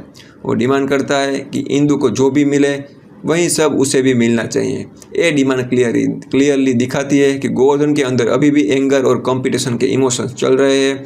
उसके लिए अब ये रिलेशनशिप का मैटर नहीं रहा है, अब एक चैलेंज बन चुका है, एक साइलेंट बैटल। लेकिन क्या गोवर्धन का ये प्लान सक्सेसफुल होगा? क्या वो इंदु के थीसिस को गलत प्रूव कर पाएगी? और अब सबसे इम्पोर्टेंट बात, क्या उन दोनों के बीच कभी भी ट्रस्ट बिल्ड हो पाएगा, या फिर मिसअंडरस्टैंडिंग उसकी लव स्टोरी का परमानेंट एंड बन जाएगी? कंपनी के एनवायरनमेंट में दोनों का सामना हर रोज़ होने लगता है, लेकिन अब उसके बीच पहले जैसी वार्मथ नहीं रहे। उसकी कन्वर्जेशन फॉर्मल हो चुकी है, उनके बीच एक इनविजिबल वॉल क्रिएट हो चुकी है। लेकिन लाइफ कभी कभी ऐसी सिचुएशन क्रिएट करती है जहां लोग चाहे कितना भी डिस्टेंस बनाए, फिर भी एक दूसरे की लाइफ में इन्वॉल्व हो जाते हैं। कुछ ऐसा ही मोमेंट्स तब आता है जब गोवर्धन को पता चलता है कि उसके फ्लाइट टिकट्स पे नहीं हुए। ये सिचुएशन उसके लिए प्रॉब्लम क्रिएट कर देती है। उसके पास उस वक्त इतने रिसोर्सेज नहीं होते कि वो इमीडिएटली इस इशू को हैंडल कर सके, और आयरनी से इस चीज़ का इंसान से वो दूर रहना चाह रहा था। उन्हीं के पास उसे वापस जाना पड़ता है। गोवर्धन मजबूरी में इंदु के पास जाता है। ये मोमेंट्स इमोशनली काफ़ी लेयर्ड है, क्योंकि दोनों के बीच पास्ट का गुस्सा और हर्ट अभी भी एग्जिस्ट करता है। फिर भी इंदु उसे इग्नोर नहीं करती है, वो गोवर्धन की हेल्प करती है, और सिर्फ उसकी नहीं बल्कि उसकी फैमिली की भी फाइनेंशियल हेल्प करती है। ये एक्शन गोवर्धन को कंफ्यूज भी करता है और इमोशनली टच भी। उसे रियलाइज़ होता है कि इंदु के एक्शंस और उसके इंटेंशन शायद उतने सेल्फिश नहीं थे जितना वो सोच रहा था। यहीं से धीरे धीरे उसके बीच की डिस्टेंस कम होने लगती है। कंपनी में उनकी इंटरेक्शन थोड़ी नॉर्मल होने लगती है, कन्वर्जेशन फिर भी नेचुरल फील होने लगता है, और धीरे धीरे वो इमोशंस जो एक वक्त पर दोनों के क्लोज लेकर आए थे फिर से सरफेस पर आने लगते हैं। उनके बीच लव दोबारा डेवलप होने लगता है। ये सेकंड फेज ऑफ लव थोड़ा मैच्योर फील होता है। इस बार उनके बीच ज़्यादा अंडरस्टैंडिंग है, ज़्यादा इमोशंस डेप्थ है। ऐसा लगता है कि शायद उसकी स्टोरी को एक सेकंड चांस मिल गया है। लेकिन कभी कभी लाइफ किसी रिलेशनशिप को टेस्ट करने के लिए एक और डिफ़िकल्ट सिचुएशन क्रिएट कर देती है। यहीं पर स्टोरी का एक और पेनफुल ट्विस्ट आ जाता है। एक दिन इंदु एक कन्वर्जेशन सुन लेती है। गोवर्धन किसी और लेडी से बात कर रहा होता है, और उस कन्वर्जेशन में गोवर्धन इंदु के बारे में नेगेटिव बातें कर रहा होता है। वो कह रहा होता है कि इंदु उसके लिए सही पर्सन नहीं है। ये वर्ड्स इंदु के दिल को तोड़ देते हैं, क्योंकि उसे लग रहा था कि शायद उसके बीच सब कुछ स्लोली ठीक हो रहा है। उसे लग रहा था कि गोवर्धन भी उसे फिर से एक्सेप्ट कर पा रहा है, लेकिन जो बातें उसने सुनी उन्होंने उसकी सारी होप डिस्ट्रॉय कर दी। उस मोमेंट्स में Indu completely heart broken feel करती है। वो डिसाइड करती है कि अब वो गोवर्धन से डिस्टेंस बनाएंगी। वो खुद को इमोशनली आइसोलेट कर लेती है। उनकी इंटरेक्शन फिर से कोल्ड हो जाती है। गोवर्धन शायद समझ नहीं पाता है सडनली इंदु इतनी डिस्टेंस क्यों हो गई। लेकिन एक पॉइंट पर इंदु उसे कन्फ्रंट करती है। वो उससे बताती है कि उसने उस दिन सब कुछ सुना था, वो कन्वर्जेशन, वो वर्ड्स, सब कुछ। गोवर्धन के पास उस मोमेंट्स में शायद कोई एक्सप्लेनेशन हो सकता था, लेकिन डैमेज हो चुका होता है। इंदु का ट्रस्ट फिर से ब्रेक हो चुका होता है और इस बार वो डिसीजन ले लेती है, गोवर्धन को छोड़कर चली जाती है। ये मोमेंट्स उनकी लव स्टोरी को सबसे पेनफुल सेपरेशन बन जाता है। एक रिलेशनशिप जो 2 बार स्टार्ट हुआ था और फिर से एंड हो चुका है। गोवर्धन की लाइफ फिर से उस पॉइंट पर आ जाती है जहां वो इमोशनली अकेला फील करता है। लेकिन स्टोरी यहीं ख़त्म नहीं होती है, क्योंकि प्रेजेंट टाइमलाइन में जो शादी हमने स्टोरी के बिगिनिंग में देखी थी उसका कनेक्शन अब स्लोली रिवील होने वाला है। और गोवर्धन जो जल्दी एक ऐसी सच्चाई पता चलने वाली है जो उसकी सोच को कम्प्लीटली चेंज कर देगी। एक ट्रुथ जो उसे रियलाइज़ कराएगा कि शायद उसने इंदु को गलत समझा था, और इसी रियलाइजेशन के बाद वो एक फाइनल स्टेप लेने वाला है इंदु को वापस पाने के लिए। अब क्या इंदु के थीसिस के पीछे का असली रीज़न, क्या गोवर्धन अपनी गलती रियलाइज़ करेगा और क्या वो वक्त पर इंदु को रोक पाएगा, ये सब हमें पता चलेगा अगले पार्ट में। गोवर्धन डिसाइड करता है कि कुछ भी हालत में इंदु को वापस पाने की पूरी कोशिश करेगा और उसको वापस पाके रहेगा। उसे पता चलता है कि सिचुएशन सिंपल नहीं है। प्रेजेंट टाइमलाइन में जो शादी चल रही है उसका कनेक्शन एक और इंसिडेंट से है। स्टोरी रिवील करती है एक वक्त पर गोवर्धन की वजह से एक इंसान इंजर्ड हो गया था, और वो इंसान इंजर्ड पर्सन के ग्रैंडफादर जो एक फेमस पॉलिटिशियन है, उसका मानना है कि उस इंसान को इमोशनली ठीक करने का एक ही तरीका है और वो है शादी। इसी वजह से वो उस वेडिंग सेरेमनी ऑर्गेनाइज की गई थी और इसी वेडिंग में इंदु भी मौजूद थी। गोवर्धन को जब पता चलता है कि इंदु वहाँ है तो उसके पास एक ही ऑप्शन बचता है, वो उस वेडिंग तक पहुँचने का डिसीजन लेता है। ये मोमेंट्स फिल्म का क्लासिक सिनेमैटिक बिल्डअप क्रिएट करता है। गोवर्धन शादी वाले लोकेशन पर पहुँचता है, लेकिन वहाँ सिचुएशन ईजी नहीं है क्योंकि पॉलिटिशियन के गुंडे वहाँ मौजूद होते हैं। नेचुरली वो गोवर्धन को रोकने की कोशिश करते हैं। यहाँ फिल्म का एक्शन एलिमेंट एक्टिवेट हो जाता है। गोवर्धन उन गुंडों का सामना करता है। ये फाइट सिर्फ फिजिकल फाइट नहीं होती है, एक इमोशनल फाइट भी होती है, क्योंकि गोवर्धन के लिए ये सिर्फ किसी से लड़ना नहीं है, उसके लिए ये मोमेंट उसकी लव स्टोरी का लास्ट चांस है। वो किसी सिचुएशन में इंदु तक पहुंचना चाहता है और सरप्राइजिंगली इस फाइट में गोवर्धन अकेला नहीं होता है, उसकी ग्रैंडमदर भी उसका साथ देती है। ये मोमेंट्स फिल्म में एक स्लाइटली अनएक्सपेक्टेड और इमोशनल सपोर्ट का एलिमेंट ऐड करता है। दोनों मिलकर पॉलिटिशियन के गुंडे का सामना करते हैं। फाइनली गोवर्धन उन सब ऑब्स्टेकल को क्रॉस कर लेता है और वो इंदु के सामने पहुंच जाता है। ये मोमेंट्स फिल्म का इमोशनल क्लाइमैक्स है। गोवर्धन और इंदु एक दूसरे के सामने खड़े होते हैं, उसके बीच पास के सारे मोमेंट्स, मिसअंडरस्टैंडिंग, पेन, सब कुछ एक सेकंड में याद आ जाता है। गोवर्धन अब कुछ समझ चुका होता है, उसे रियलाइज हो चुका होता है कि उसने गुस्से और ईगो में बहुत बड़ी मिस्टेक की थी। वो इंदु को वापस पाने की कोशिश करता है। ये मोमेंट्स इमोशनली रिकॉन्सिलेशन का होता है। इंदु भी उसे देखकर इमोशनल हो जाती है, क्योंकि चाहे कितनी भी मिसअंडरस्टैंडिंग हुई हो, उनके बीच का लव कंप्लीटली ख़त्म नहीं हुआ था। और फाइनली स्टोरी एक रिजोल्यूशन तक पहुंचती है। गोवर्धन इंदु का ट्रस्ट दोबारा जीत लेता है और फिल्म के एंड में दोनों शादी कर लेते हैं। यहीं पर द फैमिली स्टार अपनी पूरी स्टोरी को कंक्लूड करती है। एक ऐसी लव स्टोरी जिसमें family responsibilities, misunderstandings, ego, emotional struggles सब कुछ था, लेकिन एंड में लव और अंडरस्टैंडिंग जीत जाते हैं। फिल्म का कोर आइडिया भी कहीं ना कहीं ये दिखाने की कोशिश करता है कि रिलेशनशिप में मिसअंडरस्टैंडिंग हो सकती है, कन्फ्लिक्ट्स हो सकते हैं, लेकिन अगर फीलिंग जेन्युइन हो तो लोग फिर से एक दूसरे तक वापस पहुंच सकते हैं। और इसी इमोशंस नोट के साथ द फैमिली स्टार की स्टोरी यहाँ पे एंड हो जाती है। दोस्तों, स्टोरी और क्लाइमैक्स समझने के बाद चलिए थोड़ा सा बात करते हैं द फैमिली स्टार की पूरी स्टार कास्ट के बारे में, क्योंकि किसी भी स्टोरी तभी इम्पैक्टफुल लगती है जब उसके कैरेक्टर्स को, एक्टर्स को कन्विंसिंगली पोर्ट्रे करते हैं। इस फिल्म में हमें एक मिक्स कास्ट देखने को मिलता है, जहाँ कुछ एक्सपीरियंस एक्टर है, कुछ पॉपुलर सपोर्टिंग कॉमेडियंस है और कुछ कैमियो अपीयरेंस भी इंक्लूड की गए हैं। सबसे पहले बात करते हैं फिल्म के मेन कैरेक्टर की। फिल्म में गोवर्धन का रोल प्ले किया है विजय देवरकोंडा ने। इंदु धनराज का रोल प्ले किया है मृणाल ठाकुर ने। फिल्म में एक स्ट्रॉन्ग और इंडिपेंडेंट वुमन के रूप में दिखाई गई है। वो इंदु इंफ्रा कंपनी की सीईओ है। इसका मतलब यह है कि वो एक सक्सेसफुल प्रोफेशनल भी है और अपनी आइडेंटिटी के साथ खड़ी रहने वाली पर्सनालिटी है। बात करते हैं एक और इम्पोर्टेंट कैरेक्टर की, जो है केशु धनराज, जो यहाँ पे इंदु के पिता का रोल प्ले करते हैं। इस रोल को प्ले किया है जगपति बाबू ने। केशु धनराज फिल्म में इंदु के फादर के और इंदु इंफ्रा कंपनी के हेड भी है। एक कैरेक्टर स्टोरी के प्रोफेशनल साइड को रिप्रेजेंट करता है। गोवर्धन जब कंपनी ज्वाइन करता है तब केशु का रोल और इम्पोर्टेंट हो जाता है। वेनेला किशोर फिल्म में समर्थ का रोल प्ले करते हैं, जो इंदु का असिस्टेंट है। एक कैरेक्टर फिल्म में थोड़ा कॉमिक रिलीफ भी प्रोवाइड करता है और कॉरपोरेट एनवायरनमेंट के सीन्स में नज़र आता है। दिव्यांका कौशिक ने फिल्म में एक कैमियो अपीयरेंस करती है, जो गोवर्धन की कलीग का रोल प्ले करती हुई दिखाई देती है। गोवर्धन की फैमिली भी स्टोरी का इम्पोर्टेंट पार्ट है। उसके एल्डर ब्रदर का रोल प्ले किया है रवि प्रकाश और राजा चेम्बुलू ने। इस कैरेक्टर के थ्रू फैमिली कन्फ्लिक्ट्स और इमोशनल टेंशन को दिखाया गया है। गोवर्धन की सिस्टर इन लॉ के रोल में हमें वासुकी आनंद और अभिनया नजर आती है, जो फैमिली के डायनेमिक्स का पार्ट है। फिल्म में गोवर्धन के ग्रैंडफादर का रोल प्ले किया है रोहिणी हत्तागाड़ी ने, जो कैरेक्टर स्टोरी के क्लाइमैक्स में एक इम्पोर्टेंट मोमेंट शेयर करता है जब वो गोवर्धन को सपोर्ट करती है। रवि बाबू एक लोन शार्क के रोल में नजर आते हैं। वीटीवी गणेश फिल्म में रमेश के रोल प्ले करते हैं, जो इंदु इंफ्रा कंपनी का एचआर है।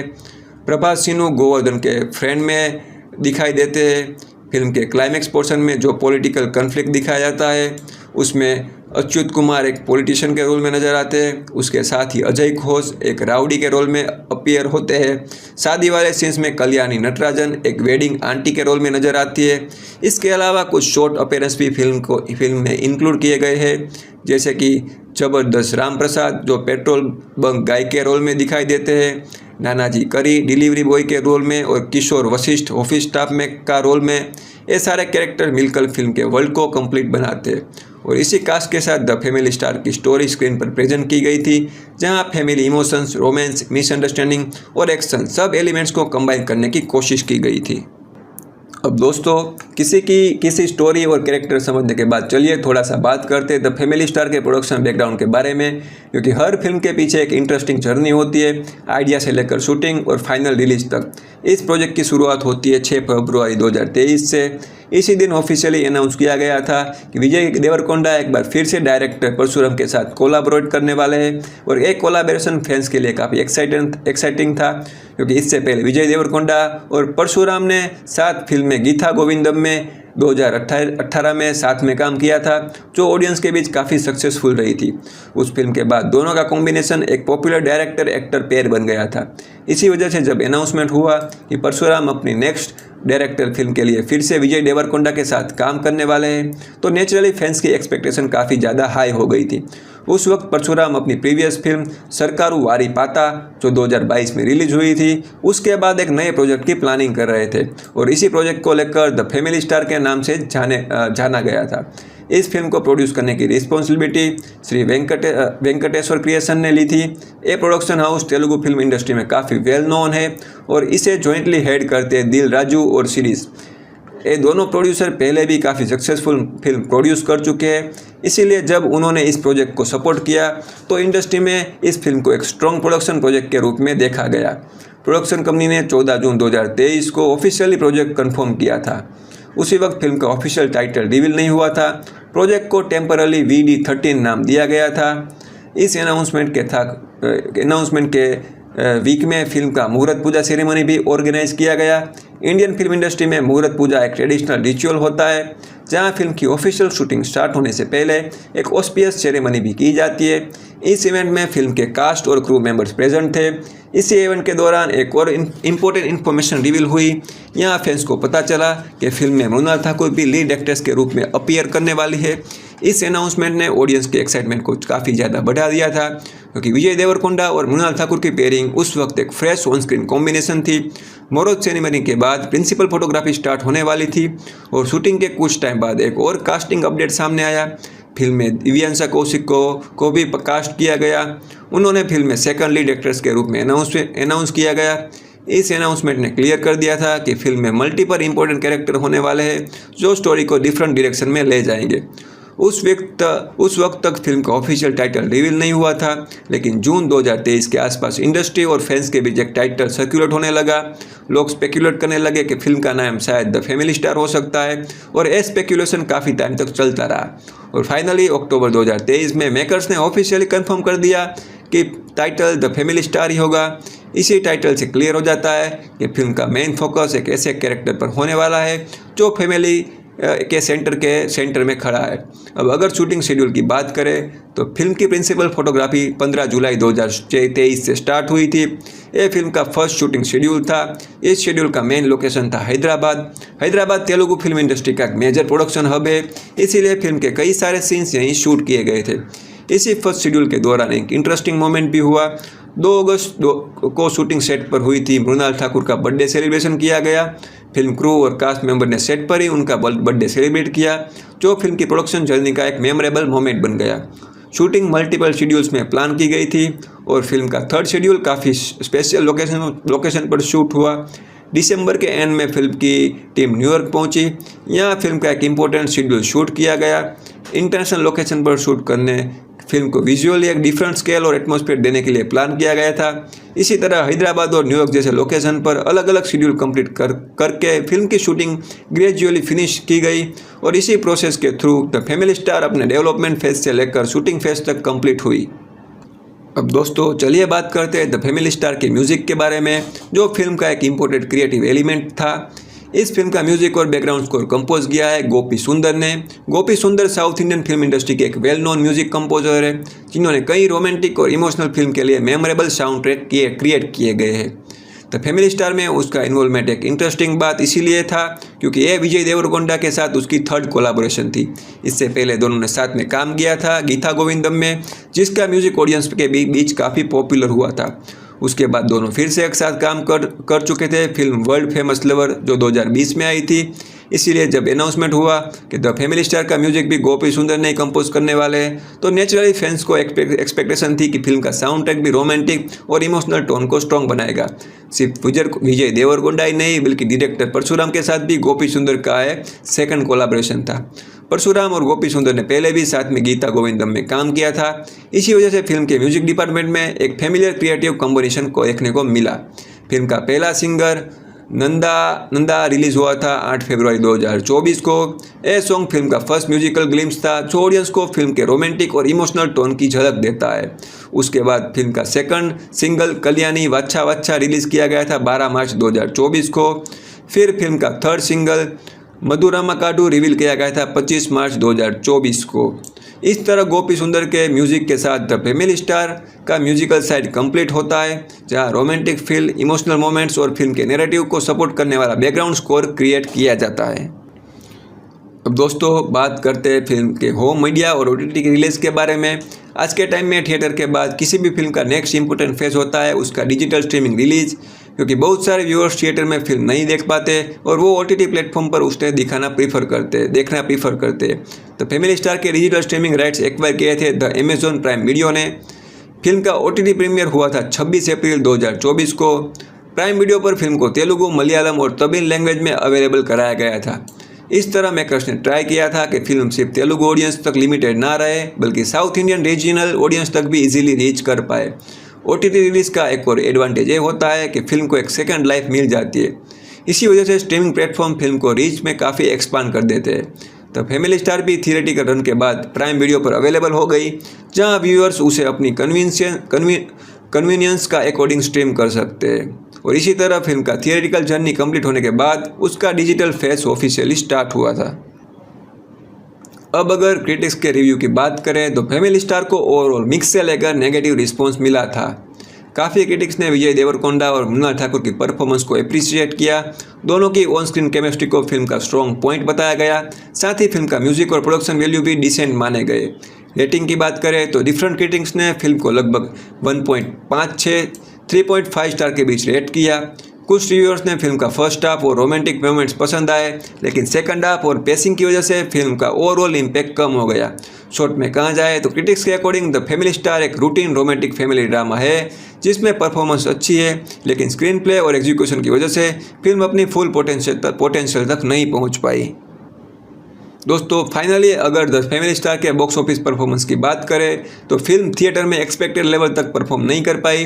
रिपोर्ट्स के अकॉर्डिंग फिल्म का टोटल वर्ल्ड वाइड ग्रॉस लगभग 31 करोड़ से 35 करोड़ के बीच में रहा। इंडिया में फिल्म का नेट कलेक्शन अराउंड 22 करोड़ था, जबकि इंडिया ग्रॉस कलेक्शन लगभग 25 करोड़ के आसपास रिपोर्ट किया गया। ओवरसीज मार्केट में फिल्म ने रफली 9.50 करोड़ कलेक्ट किए। अगर बजट की बात करें तो फिल्म का रिपोर्टेड बजट 45 से 50 करोड़ के अराउंड बताया गया था। इस हिसाब से देखा जाए तो फिल्म अपना प्रोडक्शन कॉस्ट भी रिकवर नहीं कर पाई। इसी वजह से ट्रेड एनालिसिस ने द फैमिली स्टार को बॉक्स ऑफिस पर अंडर परफॉर्मिंग फिल्म माना। शॉर्ट में कहा जाए तो फिल्म थिएटर में उतना स्ट्रॉन्ग रिस्पॉन्स नहीं मिला जितनी मेकर्स को एक्सपेक्टेशन थी, और कलेक्शन भी बजट के कंपैरिजन में काफ़ी कम रहा। तो दोस्तों, ये थी द फैमिली स्टार की कंप्लीट स्टोरी, ब्रेकडाउन और एनालिसिस। इस फिल्म ने एक सिंपल आइडिया एक्सप्लोर करने की कोशिश की थी, एक ऐसे इंसान की कहानी जो अपने फैमिली के लिए सब कुछ करता है और उस प्रोसेस में उसकी पर्सनल लाइफ, इमोशंस और रिलेशनशिप कैसे इम्पैक्ट होते हैं। स्टोरी में हमें गोवर्धन का कैरेक्टर देखने को मिलता है जो एक हार्ड वर्किंग फैमिली मैन है। उसकी लाइफ रिस्पॉन्सिबिलिटी से भरी हुई है और उसके बीच जब इंदु एंटर करती है तो उसकी लाइफ कंप्लीटली चेंज हो जाती है। फिल्म का मेन थीम कहीं ना कहीं फैमिली रिस्पॉन्सिबिलिटी, रिलेशनशिप और मिसअंडरस्टैंडिंग के अराउंड रिवॉल्व करता है।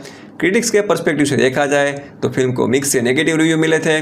कई लोगों को स्क्रीन प्ले और पेसिंग वीक लगी, लेकिन विजय देवरकोंडा और मृणाल ठाकुर की परफॉर्मेंस को काफ़ी एप्रिसिएशन मिला फैंस की ओर से। बॉक्स ऑफिस पर भी फिल्म एक्सपेक्टेड लेवल पर परफॉर्म नहीं कर पाई और अपने बजट के कंपैरिजन में कलेक्शन कम रहे। लेकिन फिर भी अगर आपको फैमिली ओरिएंटेड रोमांटिक ड्रामा पसंद है तो ये फिल्म एक सिंपल इमोशनल वॉच हो सकती है। अब आप हमें कमेंट जरूर बताना कि आपको फैमिली स्टार मूवी कैसी लगी। क्या आपको गोवर्धन और इंदु की लव स्टोरी इंटरेस्टिंग लगी या आपको भी फिल्म में कुछ फ्लॉज फील हुए। अगर आपको एक कंप्लीट मूवी एक्सप्लेनेशन और ब्रेकडाउन पसंद आया हो, वीडियो को लाइक ज़रूर करें। चैनल पर नए हो तो सब्सक्राइब करके बेल आइकन। दोस्तों, आज हम बात करने वाले हैं एक ऐसी फिल्म के बारे में जिसके अनाउंसमेंट के साथ ही फैंस के बीच काफ़ी एक्साइटमेंट था। मैं बात कर रहा हूँ द फैमिली स्टार की। ये एक Telugu romantic action drama film है जिसमें हमें लीड रोल में नज़र आते हैं विजय देवरकोंडा और मृणाल ठाकुर। जब भी विजय देवरकोंडा का नाम आता है फैंस ऑटोमेटिकली हाई एक्सपेक्टेशन लेकर आते हैं, क्योंकि विजय ने पहले भी कुछ ऐसी पावरफुल परफॉर्मेंस दिए हैं जिन्होंने उनको साउथ सिनेमा का एक स्ट्रॉन्ग यूथ आइकन बना दिया है। और अब जब उसके अपोजिट मृणाल ठाकुर जैसी टैलेंटेड एक्ट्रेस हो तो ऑडियंस नेचुरली एक्सपेक्ट करती है फिल्म में स्ट्रॉन्ग इमोशंस, रोमांस और ड्रामा का परफेक्ट कॉम्बिनेशन मिलेगा। द फैमिली स्टार को डायरेक्ट किया है परशुराम ने, जो इनसे पहले भी रोमांटिक और फैमिली ओरिएंटेड स्टोरीज के लिए जाने जाते हैं। फिल्म का प्रोडक्शन दिल राजू और सीरीज ने श्री वेंकटेश्वर क्रिएशन बैनर के अंडर किया है। ये प्रोडक्शन हाउस तेलुगु सिनेमा में काफ़ी बड़े प्रोजेक्ट के लिए फेमस रहा है। इसीलिए जब इस फिल्म का अनाउंसमेंट हुआ तभी से लोगों को लग रहा था कि ये एक बिग स्केल कमर्शियल एंटरटेनर होने वाली है। इस फिल्म की जर्नी भी काफ़ी इंटरेस्टिंग रही है। फरवरी 2023 में जब प्रोजेक्ट अनाउंस हुआ तब इसका वर्किंग टाइटल VD13 था, जो विजय देवरकोंडा की 13वीं फिल्म को रिप्रेजेंट करता था। बाद में अक्टूबर 2023 में ऑफिशियली इसका title the family star reveal किया गया। टाइटल से ही क्लियर हो जाता है कि फिल्म में फोकस फैमिली, इमोशंस और एक ऐसे कैरेक्टर पर होने वाला है जो अपने फैमिली के लिए कुछ भी कर सकता है। फिल्म की शूटिंग जुलाई 2023 से स्टार्ट हुई और अलग अलग शेड्यूल्स में कंप्लीट हुई। हैदराबाद के साथ न्यूयॉर्क में भी इसका कुछ पार्ट शूट किया गया, जो फिल्म को एक इंटरनेशनल टच देता है। म्यूज़िक कंपोज किया है गोपी सुंदर ने, जिनके सॉन्ग्स और बैकग्राउंड स्कोर ने फिल्म को एक इमोशनल टोन देने की कोशिश की है। ओरिजिनली ये फिल्म संक्रांति 2024 पर रिलीज़ होने वाली थी, जो साउथ इंडिया में फिल्म के लिए सबसे बड़ा फेस्टिवल रिलीज़ विंडो माना जाता है। लेकिन प्रोडक्शन डिले और वीज़ा इश्यू की वजह से फिल्म टाइम पर कंप्लीट नहीं हो पाई और रिलीज़ पोस्टपोन करनी पड़ी। फाइनली फिल्म 5 अप्रैल 2024 को थिएटर में रिलीज़ हुई। रिलीज़ के बाद फिल्म को क्रिटिक्स से मिक्स टू नेगेटिव रिव्यू मिले। काफ़ी लोगों ने परशुराम की राइटिंग और डायरेक्शन को क्रिटिसाइज़ किया, लेकिन विजय देवरकोंडा और मृणाल ठाकुर की परफॉर्मेंस को काफ़ी लोगों ने अप्रिशिएट भी किया। म्यूज़िक भी ऑडियंस को डिसेंट लगा। बॉक्स ऑफिस की बात करें तो फिल्म का बजट लगभग 50 करोड़ था, लेकिन वर्ल्ड वाइड कलेक्शन सिर्फ 34 करोड़ के अराउंड ही रहा, जिस वजह से ये फिल्म कमर्शियली टर्म में सक्सेसफुल नहीं हो पाई। लेकिन आज हम सिर्फ नंबर्स या रिव्यू की बात नहीं करेंगे। आज हम द फैमिली स्टार को डिटेल में ब्रेक डाउन करेंगे, scene by scene, character by character, और समझने की कोशिश करेंगे कि फिल्म की स्टोरी क्या कहना चाहती थी, उसके कैरेक्टर्स का माइंडसेट क्या रहा है, कहीं ना कहीं फिल्म कहाँ स्ट्रॉन्ग और कहाँ वीक पड़ गई।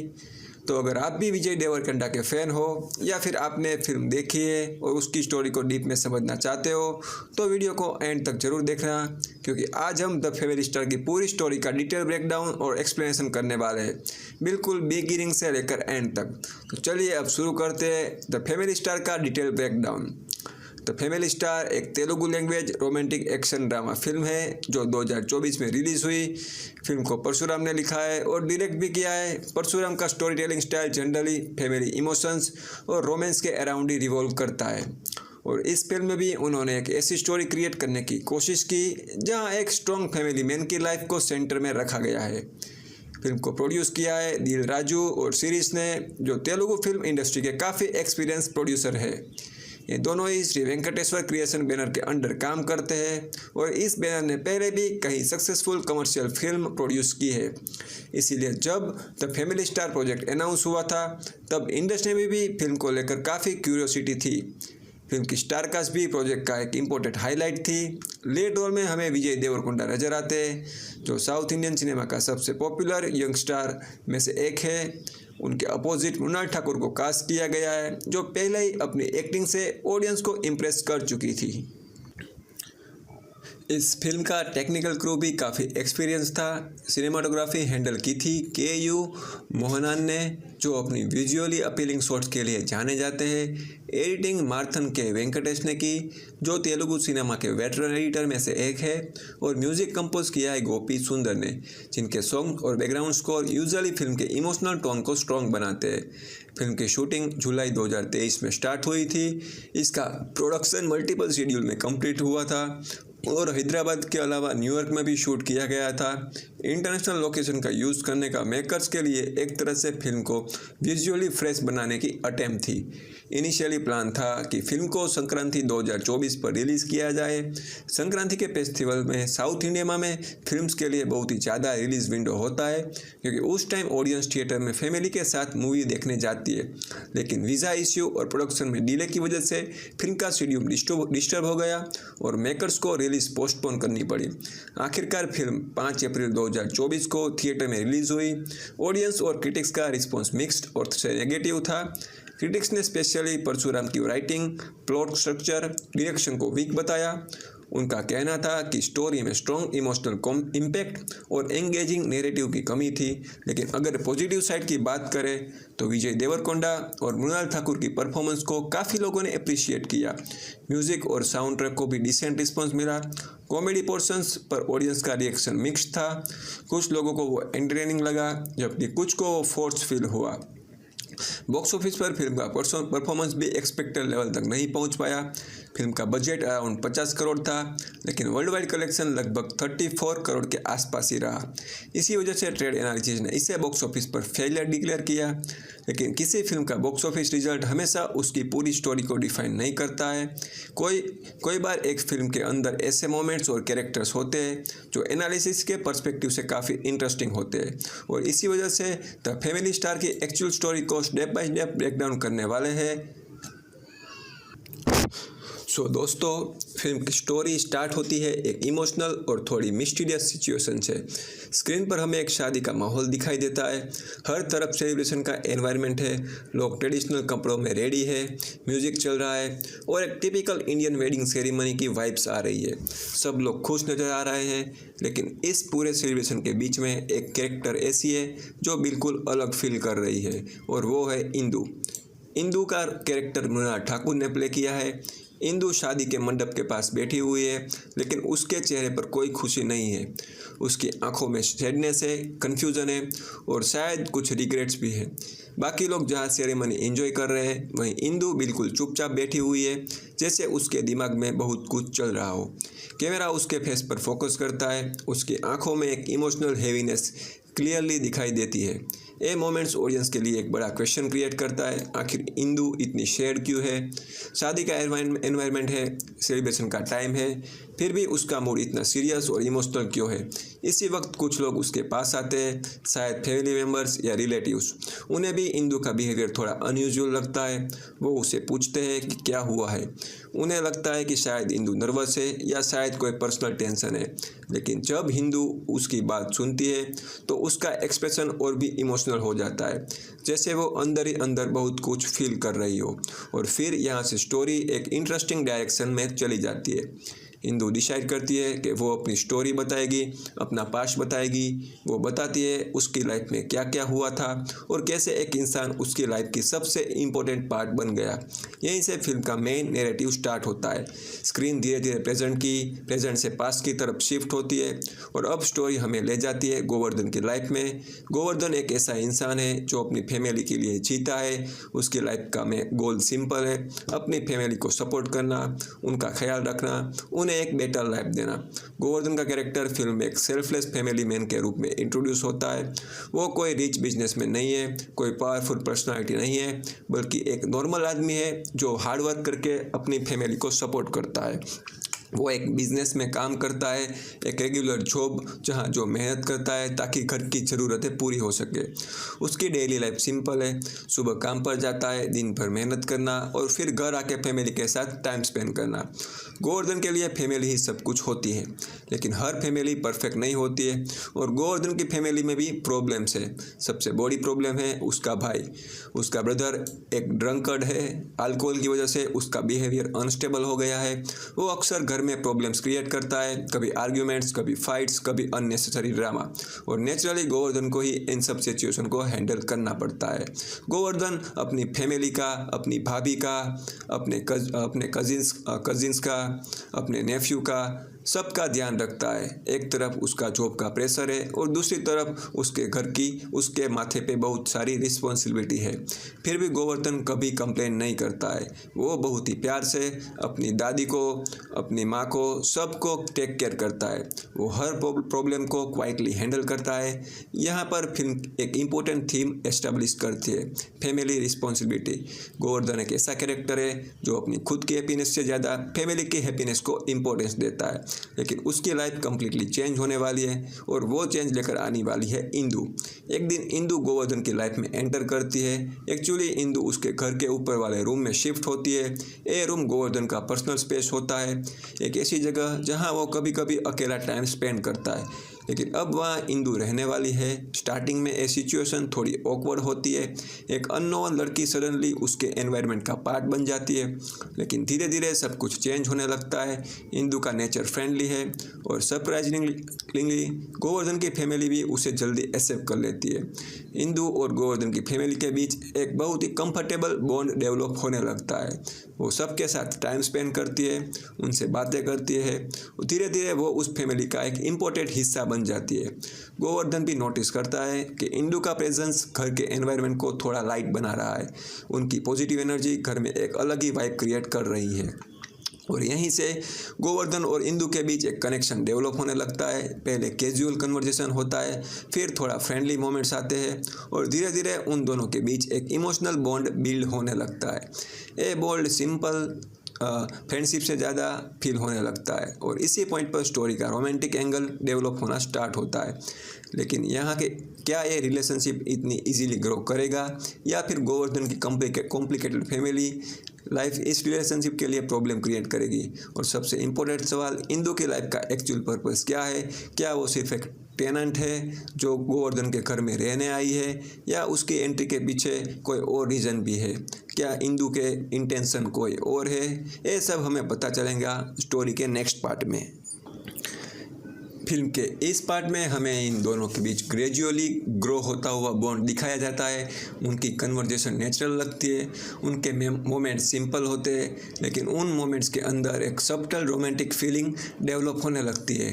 धीरे धीरे कनेक्शन फ्रेंडशिप से आगे बढ़ने लगता है और एक पॉइंट पर गोवर्धन और इंदु दोनों रियलाइज़ करते हैं कि उसके बीच सिर्फ फ्रेंडशिप नहीं है, उनके बीच लव डेवलप हो चुका है। ये रियलाइजेशन उनकी रिलेशनशिप को एक नई डायरेक्शन देता है। अब वो सिर्फ एक टेनेंट और हाउस ओनर नहीं रहे, अब वो एक दूसरे के लिए इमोशनली इम्पोर्टेंट बन चुके हैं। लेकिन स्टोरी यहाँ सिंपल नहीं रहती है, क्योंकि गोवर्धन की फैमिली के अंदर एक और इमोशनल कॉन्फ्लिक्ट चल रहा है और वो कॉन्फ्लिक्ट उसका और उसके भाई का। गोवर्धन का ब्रदर उसे डिसलाइक करता है और इस डिसलाइक के पीछे एक रीज़न होता है। लेकिन ये रीज़न इनिशियली क्लियर नहीं होता है। उनके बीच का टेंशन कभी कभी विजिबल हो जाता है, आर्ग्यूमेंट्स होती है और घर का एनवायरनमेंट कभी कभी अनकंफर्टेबल हो जाता है। इंदु ये सब ऑब्जर्व करती है, वो नोटिस करती है कि गोवर्धन अपनी फैमिली के लिए कितना सेक्रीफाइस करता है, फिर भी उसे रिस्पेक्ट या अप्रिसिएशन नहीं मिलती है, स्पेशली उसके ब्रदर की तरफ से। लेकिन स्टोरी में एक बिग इंसिडेंट होता है जो इस रिलेशनशिप को, डायनेमिक को कम्प्लीटली चेंज कर देता है। इस इंसिडेंट के बाद गोवर्धन और उसके भाई के बीच एक टेंशन पीक पर पहुंच जाता है। सिचुएशन इतनी सीरियस हो जाती है कि फैमिली के अंदर एक इमोशनल ब्रेकडाउन जैसा एटमॉस्फेयर क्रिएट हो जाता है। इसी वक्त गोवर्धन की मदर एक इम्पोर्टेंट ट्रूथ रिवील करती है। वो इंदु को बताती है कि गोवर्धन का ब्रदर उसे एक्चुअली क्यों हेट करता है। रीज़न ये है कि एक वक्त पर गोवर्धन ने अपने भाई को शेम किया था, उसने उसे एम्बेरेस किया था और इसी ह्यूमिलेशन की फीलिंग उसके भाई के दिमाग में इतनी डीपली बैठ गई कि उसने गोवर्धन के लिए रिसेंटमेंट डेवलप कर लिया। ये रिसेंटमेंट धीरे धीरे हेतर में चेंज होता गया।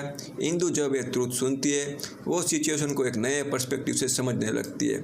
उसे रियलाइज होता है कि फैमिली कन्फ्लिक्ट कभी कभी सिर्फ ईगो या एंगर की वजह से नहीं होता है, कभी कभी उनके पीछे पास्ट के इमोशनल वाउंड्स होते हैं और यही इमोशनल वाउंड्स रिलेशनशिप को कॉम्प्लिकेटेड बना देते हैं। इस रिविलेशन के बाद गोवर्धन और उसके भाई के बीच एक रिकॉन्सिलेशन मोमेंट आते हैं। दोनों के बीच जो टेंशन रहा था वो थोड़ा सॉफ्ट होता है।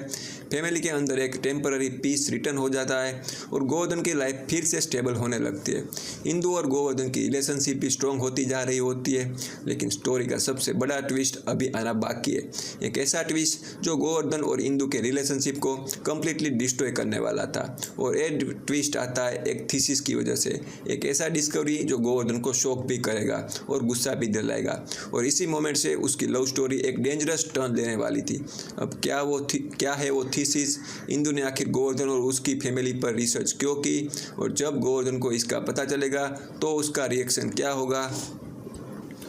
फॉर ए थीसिस इंदु ने गोवर्धन और उसकी फैमिली के ऊपर लिखा है।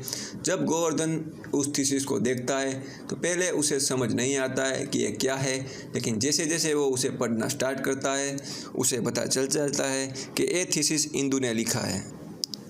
अब सोचो, गोवर्धन की सिचुएशन, एक लड़की जिसे वो अपनी लाइफ का इम्पोर्टेंट पार्ट समझने लगा था, जिसे अपनी फैमिली के साथ इतना क्लोज होने दिया, जिसे उसने ट्रस्ट किया, वो एक्चुअली उसकी लाइफ को एक स्टडी मटेरियल की तरह यूज़ कर रही थी। ये रियलाइजेशन गोवर्धन को अंदर से शेक कर देता है। उसे लगता है कि जो भी मोमेंट्स उसके बीच हुए हैं, जो भी कन्वर्सेशन हुई है, जो भी इमोशन शेयर हुए हैं, शायद सब सिर्फ एक प्रोजेक्ट का पार्ट थे। उसे फील होता है कि उसकी पर्सनल लाइफ को ऑब्जर्व किया गया, एनालाइज किया गया और फिर उसे एक एकेडमिक पेपर बना दिया गया। और ये बात गोवर्धन के सेल्फ रिस्पेक्ट को डीपली हर्ट करती है। उसे गुस्सा आता है, बहुत ज़्यादा गुस्सा आता है। वो इंदु का सामना करता है। उसके दिमाग में उस वक्त सिर्फ एक ही थॉट होता है, बिट्रेयल। उसे लगता है कि इंदु ने उसका ट्रस्ट तोड़ दिया है। इमोशनली चार्ज मोमेंट्स में गोवर्धन कंट्रोल खो देता है और गुस्से में आकर वो इंदु को स्लैप कर देता है। ये मोमेंट स्टोरी का सबसे इंटेंस टर्निंग पॉइंट बन जाता है। एक सेकंड में उन दोनों के बीच जो बॉन्ड बिल्ड हुआ था वो टूट जाता है। इंदु शॉक में रह जाती है। गोवर्धन भी इमोशनल रेज में होता है। उस वक्त उसे सिर्फ इतना लग रहा होता है कि उसकी लाइफ मजाक बना के रख दिया है और इसी गुस्से में वो एक डिसीजन लेता है। वो डिसाइड करता है कि वो इंदु को एक लेसन सिखाएगा। उसके लिए ये सिर्फ एक पर्सनल इंसल्ट नहीं था, उसके लिए ये उसकी फैमिली की डिग्निटी का इश्यू बन चुका था। और इसी थॉट के साथ गोवर्धन एक नया स्टेप लेता है। उसे याद आता है एक इंसान का नाम, जिसका नाम है केशु। केशु वही आदमी है जिन्होंने कभी एक ज़माने में गोवर्धन को एक जॉब ऑफर दिया था। उस वक्त गोवर्धन ने शायद वो अपॉर्चुनिटी एक्सेप्ट नहीं की थी, लेकिन अब सिचुएशन डिफरेंट है। गोवर्धन सीधा केशु के पास जाता है। वो उनसे रिक्वेस्ट करता है कि वो उसे कंपनी में ज्वाइन करने का चांस दे। केशु उसे एक्सेप्ट कर लेता है, लेकिन गोवर्धन की एक और रिक्वेस्ट होती है। वो एक बड़ा एडवांस पेमेंट मांगता है। ये डिमांड थोड़ी अनयूजुअल लगती है, लेकिन फिर भी केशु उसे वो एडवांस दे देते हैं, क्योंकि केशु को पता है कि गोवर्धन बहुत ही टैलेंटेड होता है और अब गोवर्धन के पास रिसोर्सेस है। लेकिन सवाल ये है वो इन पैसों का करेगा क्या? यहीं पर उसका रियल प्लान रिवील होता है। गोवर्धन डिसाइड करता है कि वो इंदु के थीसिस में जो भी कंक्लूजन लिखे गए थे, जो भी ऑब्जर्वेशन है, उन सबको गलत प्रूव करेगा। अगर थीसिस में लिखा है कि गोवर्धन की फैमिली वीक थी, तो वो प्रूव करेगा कि वो स्ट्रॉन्ग है। अगर थीसिस में उसकी स्ट्रगल्स को हाईलाइट किया गया है, तो वो दिखाएगा कि वो स्ट्रगल्स उन्हें डिफाइन नहीं करती है। बेसिकली गोवर्धन का मिशन क्लियर था, इंदु की रिसर्च को गलत साबित करना। उसके लिए ये सिर्फ ईगो का मैटर नहीं है, ये उसकी फैमिली की रिस्पेक्ट का मैटर है। लेकिन स्टोरी यहाँ पे एक और ट्विस्ट लेकर आती है। गोवर्धन जब केशु की कंपनी में काम करना स्टार्ट करता है तब उसे एक शॉकिंग ट्रूथ पता चलता है, इंदु एक्चुअली केशु की बेटी है। ये रिवीलेशन गोवर्धन को और भी सरप्राइज कर देता है। अब सिचुएशन थोड़ी और कॉम्प्लिकेटेड हो जाती है। एक तरफ वो उस लड़की से हर्ट है, दूसरी तरफ अब उसे उसके फादर की कंपनी में काम करना पड़ रहा है। ये सिचुएशन थोड़ी ऑकवर्ड भी है और टेंस भी है, क्योंकि इंदु भी वही कंपनी में काम कर रही होती है। लेकिन गोवर्धन अपना डिसीजन चेंज नहीं करता है, वो कंपनी में काम करना कंटिन्यू करता है और एक स्ट्रेंज कंडीशन रखता है। वो डिमांड करता है कि इंदु को जो भी मिले वही सब उसे भी मिलना चाहिए। ये डिमांड क्लियरली दिखाती है कि गोवर्धन के अंदर अभी भी एंगर और कंपटीशन के इमोशंस चल रहे हैं। उसके लिए अब ये रिलेशनशिप का मैटर नहीं रहा है, अब एक चैलेंज बन चुका है, एक साइलेंट बैटल। लेकिन क्या गोवर्धन का ये प्लान सक्सेसफुल होगा? क्या वो इंदु के थीसिस को गलत प्रूव कर पाएगी? और अब सबसे इम्पोर्टेंट बात, क्या उन दोनों के बीच कभी भी ट्रस्ट बिल्ड हो पाएगा या फिर मिसअंडरस्टैंडिंग उसकी लव स्टोरी का परमानेंट एंड बन जाएगी? कंपनी के एनवायरनमेंट में दोनों का सामना हर रोज होने लगता है, लेकिन अब उसके बीच पहले जैसी वार्मथ नहीं रहे। उसकी कन्वर्जेशन फॉर्मल हो चुकी है, उनके बीच एक इनविजिबल वॉल क्रिएट हो चुकी है। लेकिन लाइफ कभी कभी ऐसी सिचुएशन क्रिएट करती है जहां लोग चाहे कितना भी डिस्टेंस बनाए फिर भी एक दूसरे की लाइफ में इन्वॉल्व हो जाते हैं। कुछ ऐसा ही मोमेंट्स तब आता है जब गोवर्धन को पता चलता है कि उसके फ्लाइट टिकट्स पे नहीं हुए हैं। ये सिचुएशन उसके लिए प्रॉब्लम क्रिएट कर देती है। उसके पास उस वक्त इतने रिसोर्सेज नहीं होते कि वो इमीडिएटली इस इशू को हैंडल कर सके। और आयरनी से इस चीज़ का इंसान से वो दूर रहना चाह रहा था, उन्हीं के पास उसे वापस जाना पड़ता है। गोवर्धन मजबूरी में इंदु के पास जाता है। ये मोमेंट्स इमोशनली काफ़ी लेयर्ड है, क्योंकि दोनों के बीच पास्ट का गुस्सा और हर्ट अभी भी एग्जिस्ट करता है। फिर भी इंदु उसे इग्नोर नहीं करती है, वो गोवर्धन की हेल्प करती है और सिर्फ उसकी नहीं बल्कि उसकी फैमिली की भी फाइनेंशियल हेल्प करती है। ये एक्शन गोवर्धन को कंफ्यूज भी करता है और इमोशनली टच भी। उसे रियलाइज होता है कि इंदु की एक्शंस और उसके इंटेंशन शायद उतने सेल्फिश नहीं थे जितना वो सोच रहा था। यहीं से धीरे धीरे उसके बीच की डिस्टेंस कम होने लगती है। कंपनी में उनकी इंटरेक्शन थोड़ी नॉर्मल होने लगती है, कन्वर्जेशन फिर भी नेचुरल फील होने लगता है और धीरे धीरे वो इमोशंस जो एक वक्त पर दोनों के क्लोज लेकर आए थे फिर से सरफेस पर आने लगते हैं। उनके बीच लव दोबारा डेवलप होने लगता है। ये सेकंड फेज ऑफ लव थोड़ा मैच्योर फील होता है। इस बार उनके बीच ज़्यादा अंडरस्टैंडिंग है, ज़्यादा इमोशंस डेप्थ है। ऐसा लगता है कि शायद उसकी स्टोरी को एक सेकंड चांस मिल गया है। लेकिन कभी कभी लाइफ किसी रिलेशनशिप को टेस्ट करने के लिए एक और डिफिकल्ट सिचुएशन क्रिएट कर देती है। यहीं पर स्टोरी का एक और पेनफुल ट्विस्ट आ जाता है। एक दिन इंदु एक कन्वर्जेशन सुन लेती है। गोवर्धन किसी और लेडी से बात कर रहा होता है और उस कन्वर्जेशन में गोवर्धन इंदु के बारे में नेगेटिव बातें कर रहा होता है। वो कह रहा होता है कि इंदु उसके लिए सही पर्सन नहीं है। ये वर्ड्स इंदु के दिल को तोड़ देते हैं, क्योंकि उसे लग रहा था कि शायद उसके बीच सब कुछ स्लोली ठीक हो रहा है। उसे लग रहा था कि गोवर्धन भी उसे फिर से एक्सेप्ट कर पा रहा है। लेकिन जो बातें उसने सुनी उन्होंने उसकी सारी होप डिस्ट्रॉय कर दी। उस मोमेंट्स में Indu completely heart broken feel करती है। वो डिसाइड करती है कि अब वो गोवर्धन से डिस्टेंस बनाएंगी। वो खुद को इमोशनली आइसोलेट कर लेती है। उनकी इंटरेक्शन फिर से कोल्ड हो जाती है। गोवर्धन शायद समझ नहीं पा रहा है सडनली इंदु इतनी डिस्टेंस क्यों हो गई। लेकिन एक पॉइंट पर इंदु उसे कन्फ्रंट करती है। वो उससे बताती है कि उसने उस दिन सब कुछ सुना था, वो कन्वर्जेशन, वो वर्ड्स, सब कुछ। गोवर्धन के पास उस मोमेंट्स में शायद कोई एक्सप्लेनेशन हो सकता था, लेकिन डैमेज हो चुका होता है। इंदु का ट्रस्ट फिर से ब्रेक हो चुका होता है और इस बार वो डिसीजन ले लेती है, गोवर्धन को छोड़कर चली जाती है। ये मोमेंट्स उनकी लव स्टोरी को सबसे पेनफुल सेपरेशन बन जाता है। एक रिलेशनशिप जो 2 बार स्टार्ट हुआ था और फिर से एंड हो चुका है। गोवर्धन की लाइफ फिर से उस पॉइंट पर आ जाती है जहां वो इमोशनली अकेला फील करता है। लेकिन स्टोरी यहीं ख़त्म नहीं होती है, क्योंकि प्रेजेंट टाइमलाइन में जो शादी हमने स्टोरी के बिगिनिंग में देखी थी उसका कनेक्शन अब स्लोली रिवील होने वाला है। और गोवर्धन जो जल्दी एक ऐसी सच्चाई पता चलने वाली है जो उसकी सोच को कम्प्लीटली चेंज कर देगी। एक ट्रुथ जो उसे रियलाइज़ कराएगा कि शायद उसने इंदु को गलत समझा था। और इसी रियलाइजेशन के बाद वो एक फाइनल स्टेप लेने वाला है इंदु को वापस पाने के लिए। अब क्या इंदु के थीसिस के पीछे का असली रीज़न, क्या गोवर्धन अपनी गलती रियलाइज़ करेगा और क्या वो वक्त पर इंदु को रोक पाएगा? ये सब हमें पता चलेगा अगले पार्ट में। गोवर्धन डिसाइड करता है कि कुछ भी हालत में इंदु को वापस पाने की पूरी कोशिश करेगा और उसको वापस पाके रहेगा। उसे पता चलता है कि सिचुएशन सिंपल नहीं है। प्रेजेंट टाइमलाइन में जो शादी चल रही है उसका कनेक्शन एक और इंसिडेंट से। स्टोरी रिवील करती है एक वक्त पर गोवर्धन की वजह से एक इंसान इंजर्ड हो गया था और वो इंसान इंजर्ड पर्सन के ग्रैंडफादर जो एक फेमस पॉलिटिशियन है, उसका मानना है कि उस इंसान को इमोशनली ठीक करने का एक ही तरीका है और वो है शादी। इसी वजह से वो वेडिंग सेरेमनी ऑर्गेनाइज की गई थी और इसी वेडिंग में इंदु भी मौजूद थी। गोवर्धन को जब पता चलता है कि इंदु वहाँ है तो उसके पास एक ही ऑप्शन बचता है, वो उस वेडिंग तक पहुँचने का डिसीजन लेता है। ये मोमेंट्स फिल्म का क्लासिक सिनेमैटिक बिल्डअप क्रिएट करता है। गोवर्धन शादी वाले लोकेशन पर पहुँचता है लेकिन वहाँ सिचुएशन ईजी नहीं है क्योंकि पॉलिटिशियन के गुंडे वहाँ मौजूद होते हैं। नेचुरली वो गोवर्धन को रोकने की कोशिश करते हैं। यहाँ फिल्म का एक्शन एलिमेंट एक्टिवेट हो जाता है।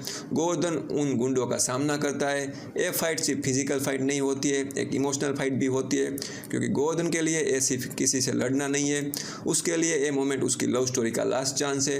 वो किसी सिचुएशन में इंदु तक पहुँचना चाहता है और सरप्राइजिंगली इस फाइट में गोवर्धन अकेला नहीं होता है, उसकी ग्रैंड मदर भी उसका साथ देती है। मोमेंट्स फिल्म में एक स्लाइटली अनएक्सपेक्टेड और इमोशनल सपोर्ट का एलिमेंट ऐड करता है।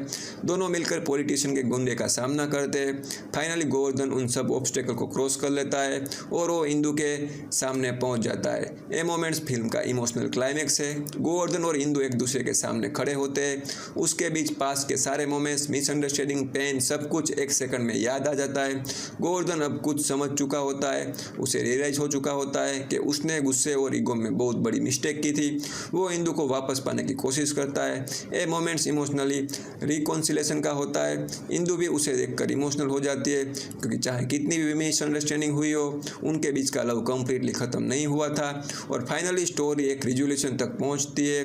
गोवर्धन इंदु का ट्रस्ट दोबारा जीत लेता है और फिल्म के एंड में दोनों शादी कर लेते हैं। यहीं पर द फैमिली स्टार अपनी पूरी स्टोरी को कंक्लूड करती है। एक ऐसी लव स्टोरी जिसमें family responsibilities, misunderstandings, ego, emotional struggle सब कुछ था, लेकिन एंड में लव और अंडरस्टैंडिंग जीत जाते हैं। फिल्म का कोर आइडिया भी कहीं ना कहीं ये दिखाने की कोशिश करता है कि रिलेशनशिप में मिसअंडरस्टैंडिंग हो सकती है, कन्फ्लिक्ट्स हो सकते हैं, लेकिन अगर फीलिंग जेन्युइन हो तो लोग फिर से एक दूसरे तक वापस पहुंच सकते हैं। और इसी इमोशंस नोट के साथ द फैमिली स्टार की स्टोरी यहाँ पे एंड हो जाती है। दोस्तों, स्टोरी और क्लाइमेक्स समझने के बाद चलिए थोड़ा सा बात करते हैं द फैमिली स्टार की पूरी स्टार कास्ट के बारे में, क्योंकि किसी भी स्टोरी तभी इम्पैक्टफुल लगती है जब उसके कैरेक्टर्स को, एक्टर्स को कन्विंसिंगली पोर्ट्रे करते हैं। इस फिल्म में हमें एक मिक्स कास्ट देखने को मिलता है जहाँ कुछ एक्सपीरियंस एक्टर है, कुछ पॉपुलर सपोर्टिंग कॉमेडियंस है और कुछ कैमियो अपीयरेंस भी इंक्लूड की गए हैं। सबसे पहले बात करते हैं फिल्म के मेन कैरेक्टर की। फिल्म में गोवर्धन का रोल प्ले किया है विजय देवरकोंडा ने। इंदु धनराज का रोल प्ले किया है मृणाल ठाकुर ने। फिल्म में एक स्ट्रॉन्ग और इंडिपेंडेंट वुमन के रूप में दिखाई गई है। वो इंदु इंफ्रा कंपनी की सीईओ है। इसका मतलब यह है कि वो एक सक्सेसफुल प्रोफेशनल भी है और अपनी आइडेंटिटी के साथ खड़ी रहने वाली पर्सनालिटी है। बात करते हैं एक और इम्पोर्टेंट कैरेक्टर की, जो है केशु धनराज, जो यहाँ पे इंदु के पिता का रोल प्ले करते हैं। इस रोल को प्ले किया है जगपति बाबू ने। केशु धनराज फिल्म में इंदु के फादर के और इंदु इंफ्रा कंपनी के हेड भी है।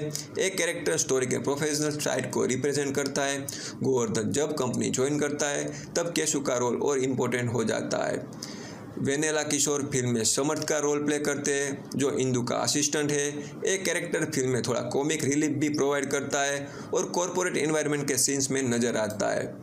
दिव्यांका कौशिक ने फिल्म में एक कैमियो अपीयरेंस करती है, जो गोवर्धन की कलीग का रोल प्ले करती हुई दिखाई देती है।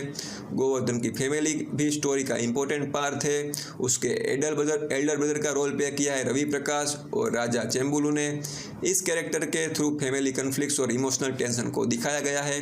गोवर्धन की सिस्टर इन लॉ के रोल में हमें वासुकी आनंद और अभिनया नजर आती है, जो फैमिली के डायनेमिक्स का पार्ट है।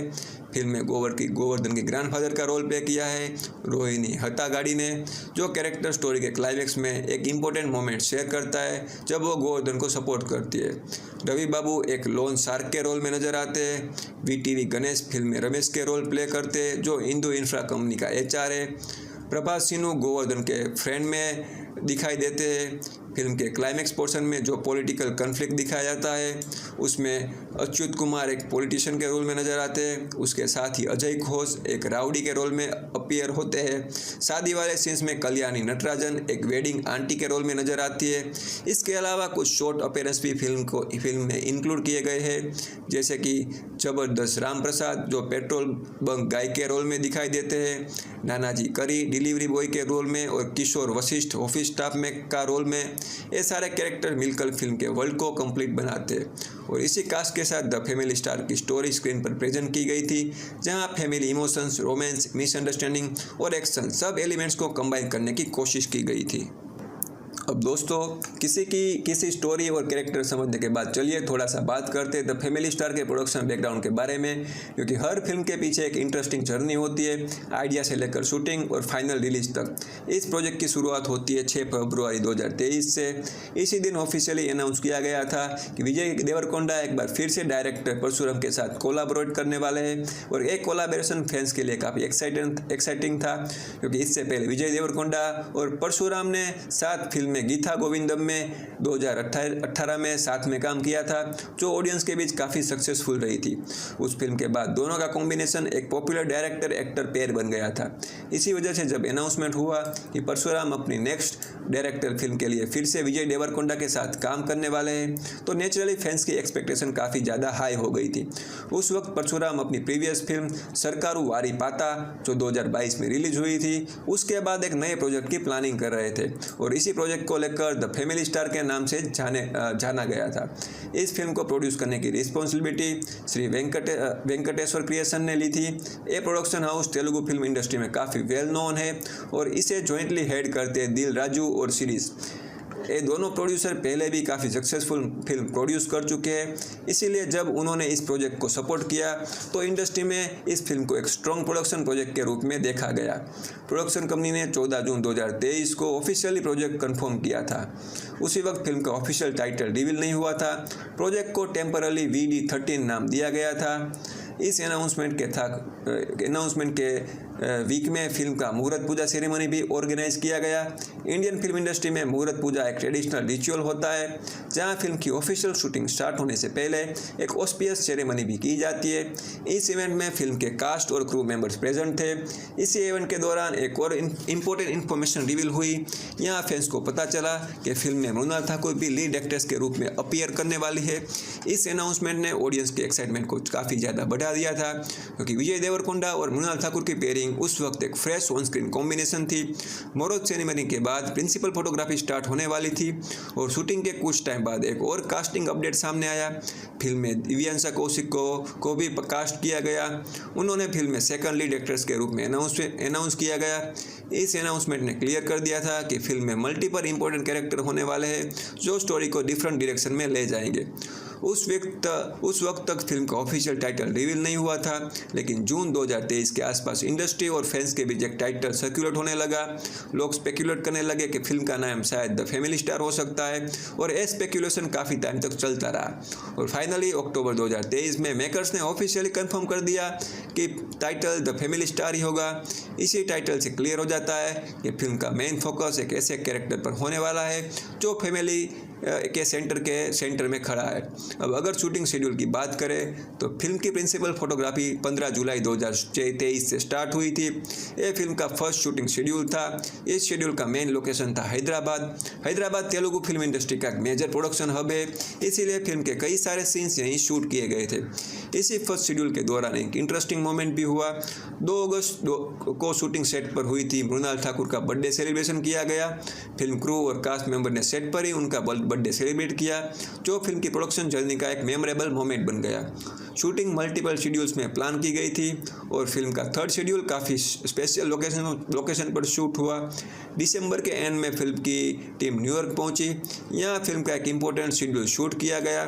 इंटरनेशनल लोकेशन पर शूट करने फिल्म को विजुअली एक डिफरेंट स्केल और एटमॉस्फेयर देने के लिए प्लान किया गया था। इसी तरह हैदराबाद और न्यूयॉर्क जैसे लोकेशन पर अलग अलग शेड्यूल कंप्लीट करके फिल्म की शूटिंग ग्रेजुअली फिनिश की गई और इसी प्रोसेस के थ्रू द फैमिली स्टार अपने डेवलपमेंट फेज से लेकर शूटिंग फेज तक कंप्लीट हुई। अब दोस्तों चलिए बात करते हैं द फैमिली स्टार के म्यूजिक के बारे में, जो फिल्म का एक इम्पोर्टेंट क्रिएटिव एलिमेंट था। इस फिल्म का म्यूजिक और बैकग्राउंड स्कोर कंपोज किया है गोपी सुंदर ने। गोपी सुंदर साउथ इंडियन फिल्म इंडस्ट्री के एक वेल नोन म्यूजिक कंपोजर है, जिन्होंने कई रोमांटिक और इमोशनल फिल्म के लिए मेमोरेबल साउंड ट्रैक क्रिएट किए गए हैं। द फैमिली स्टार में उसका इन्वॉल्वमेंट एक इंटरेस्टिंग बात इसीलिए था क्योंकि ये विजय देवरकोंडा के साथ उसकी थर्ड कोलैबोरेशन थी। इससे पहले दोनों ने साथ में काम किया था गीता गोविंदम में, जिसका म्यूजिक ऑडियंस के बीच काफ़ी पॉपुलर हुआ था। उसके बाद दोनों फिर से एक साथ काम कर चुके थे फिल्म वर्ल्ड फेमस लवर, जो 2020 में आई थी। इसीलिए जब अनाउंसमेंट हुआ कि द फैमिली स्टार का म्यूजिक भी गोपी सुंदर ने कंपोज करने वाले हैं, तो नेचुरली फैंस को एक्सपेक्टेशन थी कि फिल्म का साउंड ट्रैक भी रोमांटिक और इमोशनल टोन को स्ट्रॉन्ग बनाएगा। सिर्फ विजय देवरकोंडा ही नहीं बल्कि डायरेक्टर परशुराम के साथ भी गोपी सुंदर का एक सेकंड कोलैबोरेशन था। परशुराम और गोपी सुंदर ने पहले भी साथ में गीता गोविंदम में काम किया था। इसी वजह से फिल्म के म्यूजिक डिपार्टमेंट में एक फैमिलियर क्रिएटिव कॉम्बिनेशन को देखने को मिला। फिल्म का पहला सिंगर नंदा रिलीज हुआ था 8 फरवरी 2024 को। यह सॉन्ग फिल्म का फर्स्ट म्यूजिकल ग्लिम्स था, जो ऑडियंस को फिल्म के रोमांटिक और इमोशनल टोन की झलक देता है। उसके बाद फिल्म का सेकंड सिंगल कल्याणी वाच्छा वाच्छा रिलीज किया गया था 12 मार्च 2024 को। फिर फिल्म का थर्ड सिंगल मधुरामा काडू रिवील किया गया था 25 मार्च 2024 को। इस तरह गोपी सुंदर के म्यूजिक के साथ द फैमिली स्टार का म्यूजिकल साइड कंप्लीट होता है, जहां रोमांटिक फील, इमोशनल मोमेंट्स और फिल्म के नैरेटिव को सपोर्ट करने वाला बैकग्राउंड स्कोर क्रिएट किया जाता है। अब दोस्तों बात करते हैं फिल्म के होम मीडिया और OTT की रिलीज के बारे में। आज के टाइम में थिएटर के बाद किसी भी फिल्म का नेक्स्ट इंपॉर्टेंट फेज होता है उसका डिजिटल स्ट्रीमिंग रिलीज, क्योंकि बहुत सारे व्यूअर्स थिएटर में फिल्म नहीं देख पाते और वो OTT प्लेटफॉर्म पर उसे देखना प्रीफर करते। तो फैमिली स्टार के डिजिटल स्ट्रीमिंग राइट्स एक्वायर किए थे द अमेजॉन प्राइम वीडियो ने। फिल्म का OTT प्रीमियर हुआ था 26 अप्रैल 2024 को। प्राइम वीडियो पर फिल्म को तेलुगु, मलयालम और तमिल लैंग्वेज में अवेलेबल कराया गया था। इस तरह मेकर्स ने ट्राई किया था कि फिल्म सिर्फ तेलुगु ऑडियंस तक लिमिटेड ना रहे, बल्कि साउथ इंडियन रीजनल ऑडियंस तक भी इजीली रीच कर पाए। OTT रिलीज का एक और एडवांटेज ये होता है कि फिल्म को एक सेकंड लाइफ मिल जाती है। इसी वजह से स्ट्रीमिंग प्लेटफॉर्म फिल्म को रीच में काफ़ी एक्सपांड कर देते हैं। तो फैमिली स्टार भी थिएटिकल रन के बाद प्राइम वीडियो पर अवेलेबल हो गई, जहां व्यूअर्स उसे अपनी कन्वीनियंस का अकॉर्डिंग स्ट्रीम कर सकते हैं। और इसी तरह फिल्म का थिएटिकल जर्नी कंप्लीट होने के बाद उसका डिजिटल फेस ऑफिशियली स्टार्ट हुआ था। अब अगर क्रिटिक्स के रिव्यू की बात करें तो फैमिली स्टार को ओवरऑल मिक्स से लेकर नेगेटिव रिस्पॉन्स मिला था। काफ़ी क्रिटिक्स ने विजय देवरकोंडा और मृणाल ठाकुर की परफॉर्मेंस को अप्रिशिएट किया। दोनों की ऑन स्क्रीन केमिस्ट्री को फिल्म का स्ट्रॉन्ग पॉइंट बताया गया। साथ ही फिल्म का म्यूजिक और प्रोडक्शन वैल्यू भी डिसेंट माने गए। रेटिंग की बात करें तो डिफरेंट क्रिटिक्स ने फिल्म को लगभग 1.56-3.5 स्टार के बीच रेट किया। कुछ रिव्यूअर्स ने फिल्म का फर्स्ट हाफ और रोमांटिक मोमेंट्स पसंद आए, लेकिन सेकंड हाफ और पेसिंग की वजह से फिल्म का ओवरऑल इम्पैक्ट कम हो गया। शॉर्ट में कहा जाए तो क्रिटिक्स के अकॉर्डिंग द फैमिली स्टार एक रूटीन रोमांटिक फैमिली ड्रामा है, जिसमें परफॉर्मेंस अच्छी है, लेकिन स्क्रीन प्ले और एग्जीक्यूशन की वजह से फिल्म अपनी फुल पोटेंशियल तक नहीं पहुंच पाई। दोस्तों फाइनली अगर द फैमिली स्टार के बॉक्स ऑफिस परफॉर्मेंस की बात करें तो फिल्म थिएटर में एक्सपेक्टेड लेवल तक परफॉर्म नहीं कर पाई। रिपोर्ट्स के अकॉर्डिंग फिल्म का टोटल वर्ल्ड वाइड ग्रॉस लगभग 31 करोड़ से 35 करोड़ के बीच में रहा। इंडिया में फिल्म का नेट कलेक्शन अराउंड 22 करोड़ था, जबकि इंडिया ग्रॉस कलेक्शन लगभग 25 करोड़ के आसपास रिपोर्ट किया गया। ओवरसीज मार्केट में फिल्म ने रफली 9.50 करोड़ कलेक्ट किए। अगर बजट की बात करें तो फिल्म का रिपोर्टेड बजट 45 से 50 करोड़ के अराउंड बताया गया था। इस हिसाब से देखा जाए तो फिल्म अपना प्रोडक्शन कॉस्ट भी रिकवर नहीं कर पाई। इसी वजह से ट्रेड एनालिसिस ने द फैमिली स्टार को बॉक्स ऑफिस पर अंडर परफॉर्मिंग फिल्म माना। शॉर्ट में कहा जाए तो फिल्म थिएटर में उतना स्ट्रॉन्ग रिस्पॉन्स नहीं मिला जितनी मेकर्स को एक्सपेक्टेशन थी, और कलेक्शन भी बजट के कंपैरिजन में काफ़ी कम रहा। तो दोस्तों ये थी द फैमिली स्टार की कंप्लीट स्टोरी, ब्रेकडाउन और एनालिसिस। इस फिल्म ने एक सिंपल आइडिया एक्सप्लोर करने की कोशिश की थी, एक ऐसे इंसान की कहानी जो अपने फैमिली के लिए सब कुछ करता है और उस प्रोसेस में उसकी पर्सनल लाइफ, इमोशंस और रिलेशनशिप कैसे इम्पैक्ट होते हैं। स्टोरी में हमें गोवर्धन का कैरेक्टर देखने को मिलता है, जो एक हार्ड वर्किंग फैमिली मैन है। उसकी लाइफ रिस्पॉन्सिबिलिटी से भरी हुई है और उसके बीच जब इंदु एंटर करती है तो उसकी लाइफ कंप्लीटली चेंज हो जाती है। फिल्म का मेन थीम कहीं ना कहीं फैमिली रिस्पॉन्सिबिलिटी, रिलेशनशिप और मिसअंडरस्टैंडिंग के अराउंड रिवॉल्व करता है। क्रिटिक्स के पर्सपेक्टिव से देखा जाए तो फिल्म को मिक्स से नेगेटिव रिव्यू मिले थे। कई लोगों को स्क्रीन प्ले और पेसिंग वीक लगी, लेकिन विजय देवरकोंडा और मृणाल ठाकुर की परफॉर्मेंस को काफ़ी एप्रिसिएशन मिला फैंस की ओर से। बॉक्स ऑफिस पर भी फिल्म एक्सपेक्टेड लेवल पर परफॉर्म नहीं कर पाई और अपने बजट के कंपैरिजन में कलेक्शन कम रहे। लेकिन फिर भी अगर आपको फैमिली ओरिएंटेड रोमांटिक ड्रामा पसंद है तो ये फिल्म एक सिंपल इमोशनल वॉच हो सकती है। अब आप हमें कमेंट जरूर बताना कि आपको फैमिली स्टार मूवी कैसी लगी। क्या आपको गोवर्धन और इंदु की लव स्टोरी इंटरेस्टिंग लगी या आपको भी फिल्म में कुछ फ्लॉज फील हुए। अगर आपको एक कंप्लीट मूवी एक्सप्लेनेशन और ब्रेकडाउन पसंद आया हो, वीडियो को लाइक ज़रूर करें। चैनल पर नए हो तो सब्सक्राइब करके बेल आइकन भी प्रेस कर देना, क्योंकि यहाँ पर हम इसी तरह मूवी की डिटेल एक्सप्लेनेशन, ब्रेकडाउन और इंटरेस्टिंग फिल्म स्टोरी लेकर आते रहते हैं। तो मिलते हैं नेक्स्ट वीडियो में एक और इंटरेस्टिंग मूवी के साथ।